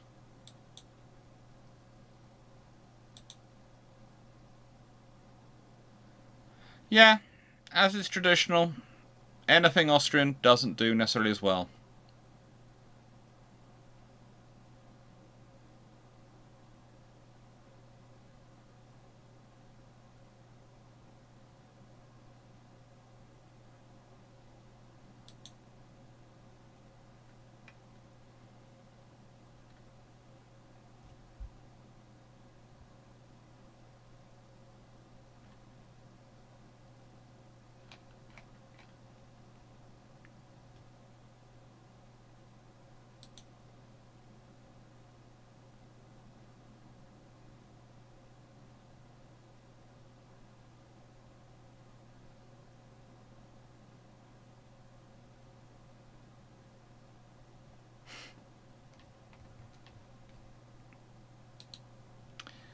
So yeah, let's go to Francesco Caracciolos class.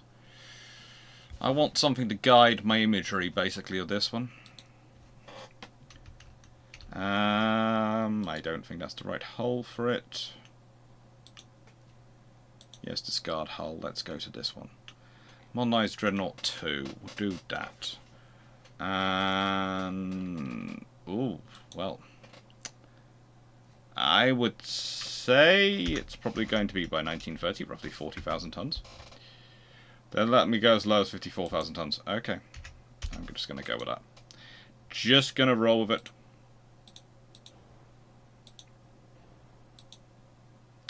Just roll with it, roll with it, roll with it.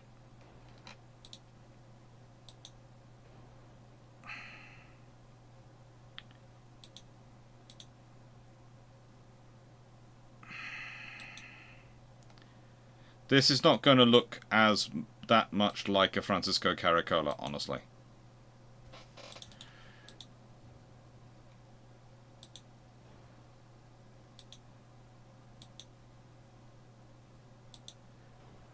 But it's going to have the similar attributes, so we're going to be able to test it out, but it's just... yeah. Not going to have their pleasing lines.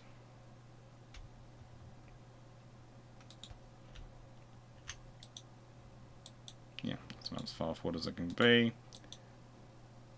That's as far forward as it can be. That's as far forward as it can be. Okay, we're going to need you to just sit at the back somewhere.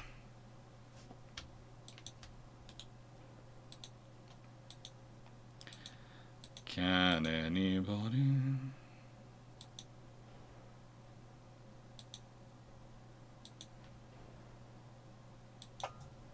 Why is there an error in that part?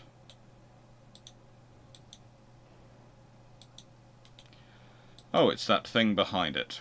Oh, lovely.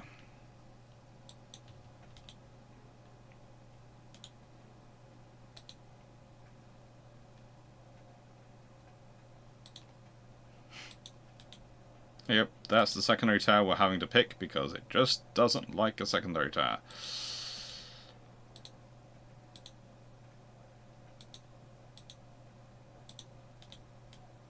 Yep, Francesco Caracciolos class. Supposed to have 2 funnels. I'm gonna stick it with that. Okay, so why they've got such an ugly turret design for the Italians at this point, I do not know.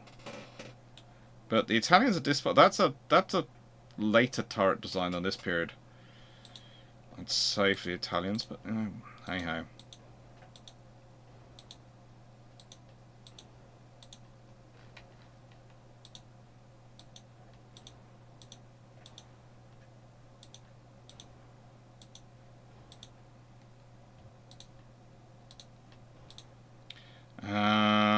They did put that level of that.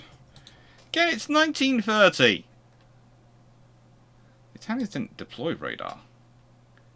That's unfair. I've given radar to the other one in 1930, so I'm going to give them Generation 1 radar. Okay, that's just going to be what we're going to do. 4-weight offset, standard quarters. Secondaries were 6-inch guns on the others, and on this, they would also be 6-inch guns.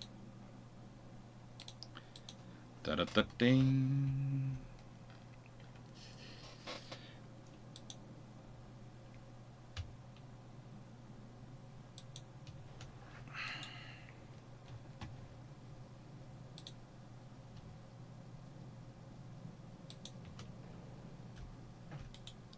So, yeah, I know I should be making them casemates, but this one's got casemates sealed in to extent I'm going to leave them sealed in. But it has now got 12 6-inch guns, and they were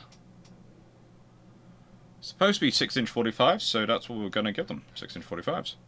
And they were 15-inch... Were they 15-inch 40s?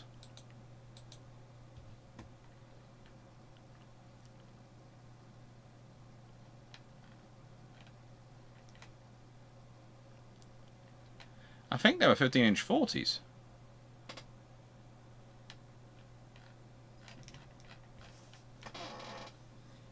I just remember this one.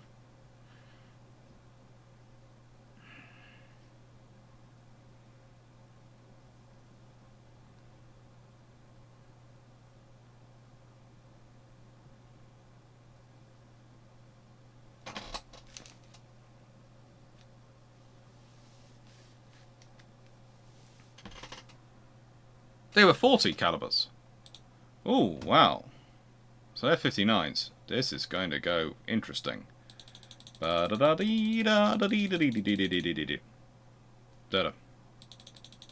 say they're getting shorter.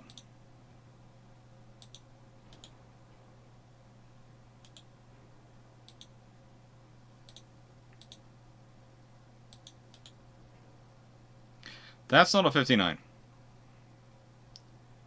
I've just taken off 20% of it. That's not a 59.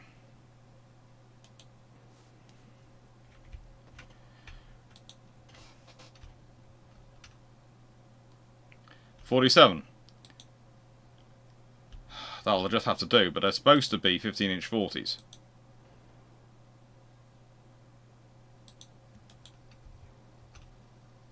It's like, these are supposed to be 15-inch 50s. And they're 15-inch 49s. Life happens. Life happens, but that is seriously weird. The Caracciolos, their armor, of course, for their turrets was going to be 15.7 inches. So 15.7. Belt was supposed to be 11 inches. I'm leaving it as it is at the moment for obvious reasons. But I need to work on the aft belt. And aft deck to balance out the ship. See what we can do. That's about balance. Right then.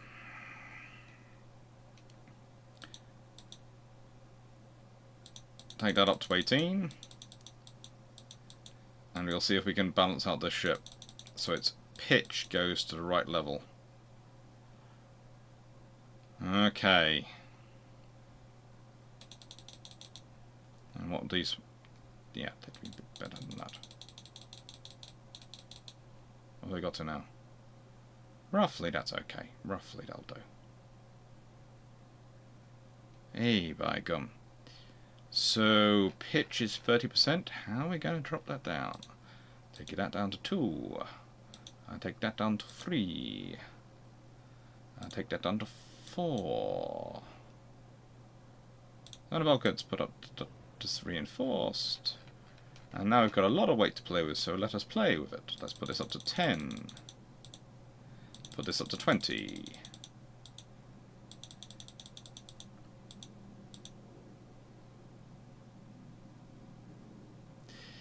And this up to 11. And this up to 22. This ship's going to be blooming heavily armoured. This is the trouble. This is when you try to balance the pitch. You'll do come in and go, you know, you could do this, this, this. And you sort of go, yeah, in real life I can do a lot more. I have a lot more things to play around with than this.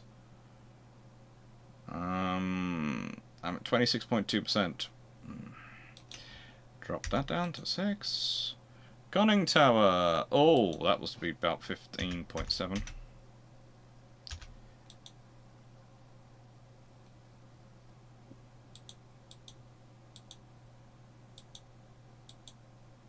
No.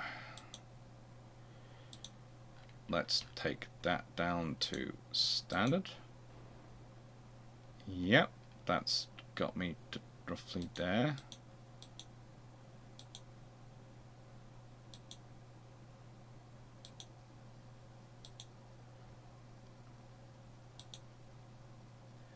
Oh, wait.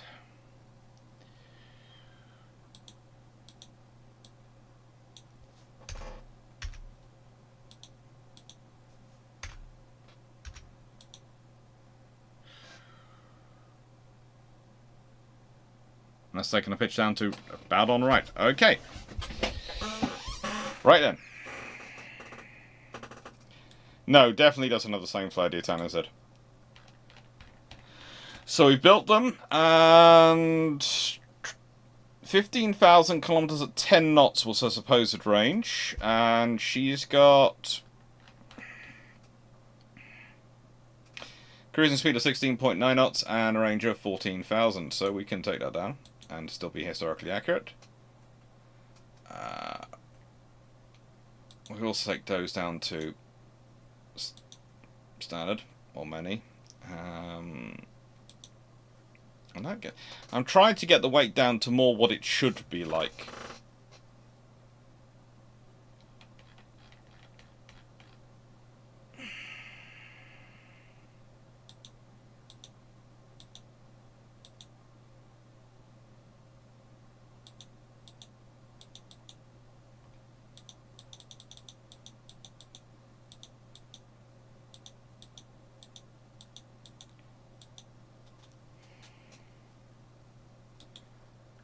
That's about right.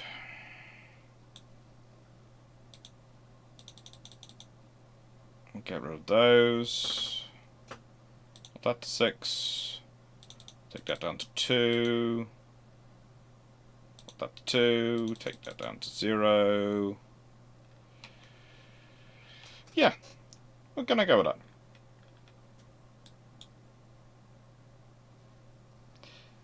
Let's see what happens.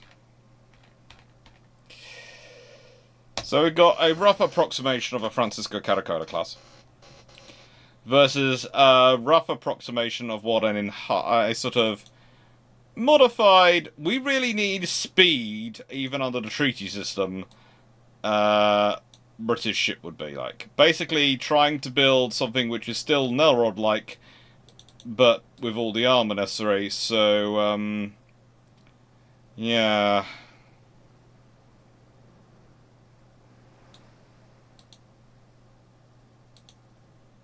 Normal. I do like these ships. They do look planted.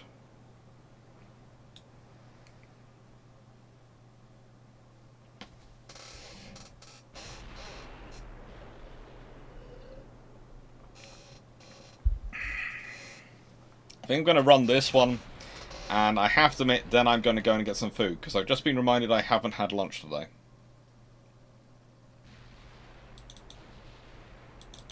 And I've got a busy day tomorrow planned of actually just recording videos. Ooh, they are going fast. They have got that right with the Italians. Ooh, that one's hit.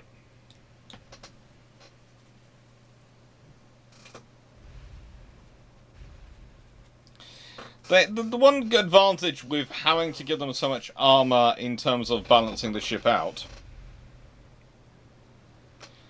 is that you do make for slightly longer engagements than necessarily the computer system would normally allow. Because I swear the computer system is slightly more accurate. Not much more accurate actually, but slightly more accurate than they historically would have been.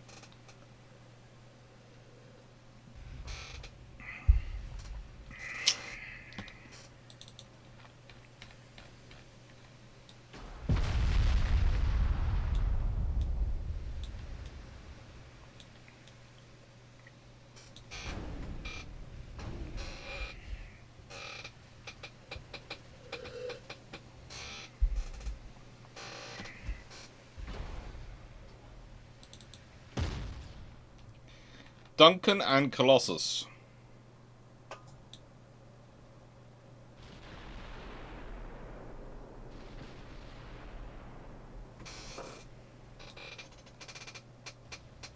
You two are having too much fun at this one, I think.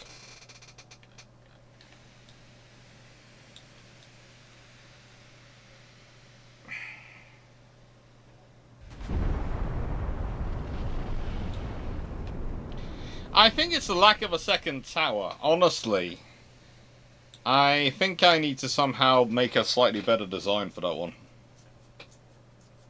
I'm going to have to spend a lot of time quietly playing around with various options to make a decent Francesco Caracciolos approximate in this game.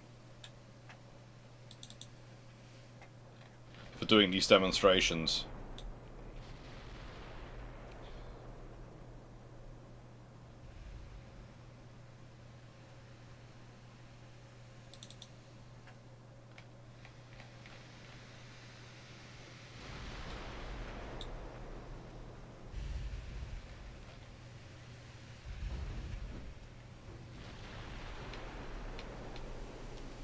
Forza's not in having fun.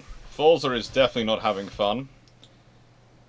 They're just out for a Sunday sale, because they're just getting the bombard away with no one taking any notice of them. And... she's supposedly on fire, but is really not taking any notice of it. Keep heading to the front of the ship. Okay.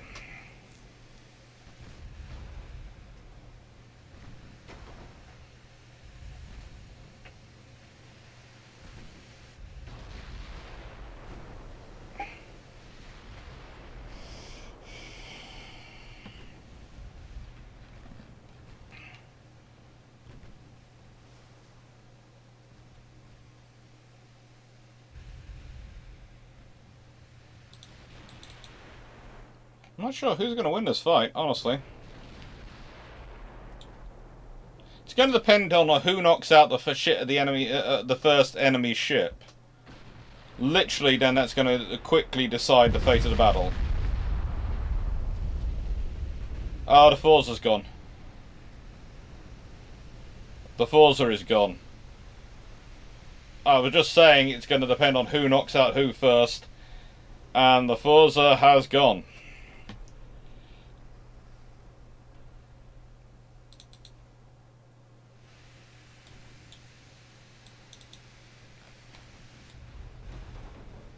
Duncan is getting hit like anything, but the Forza is gone. Colossus is on fire from stem to stern, but yeah, the Re d'Italia has now got 2 ships versus her. Oh, and that means she's going to be getting hit hard.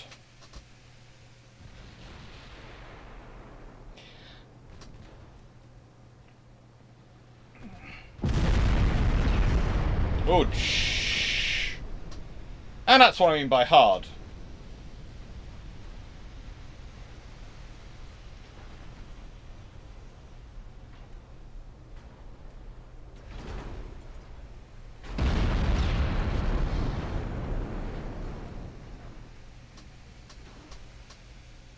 That hurt.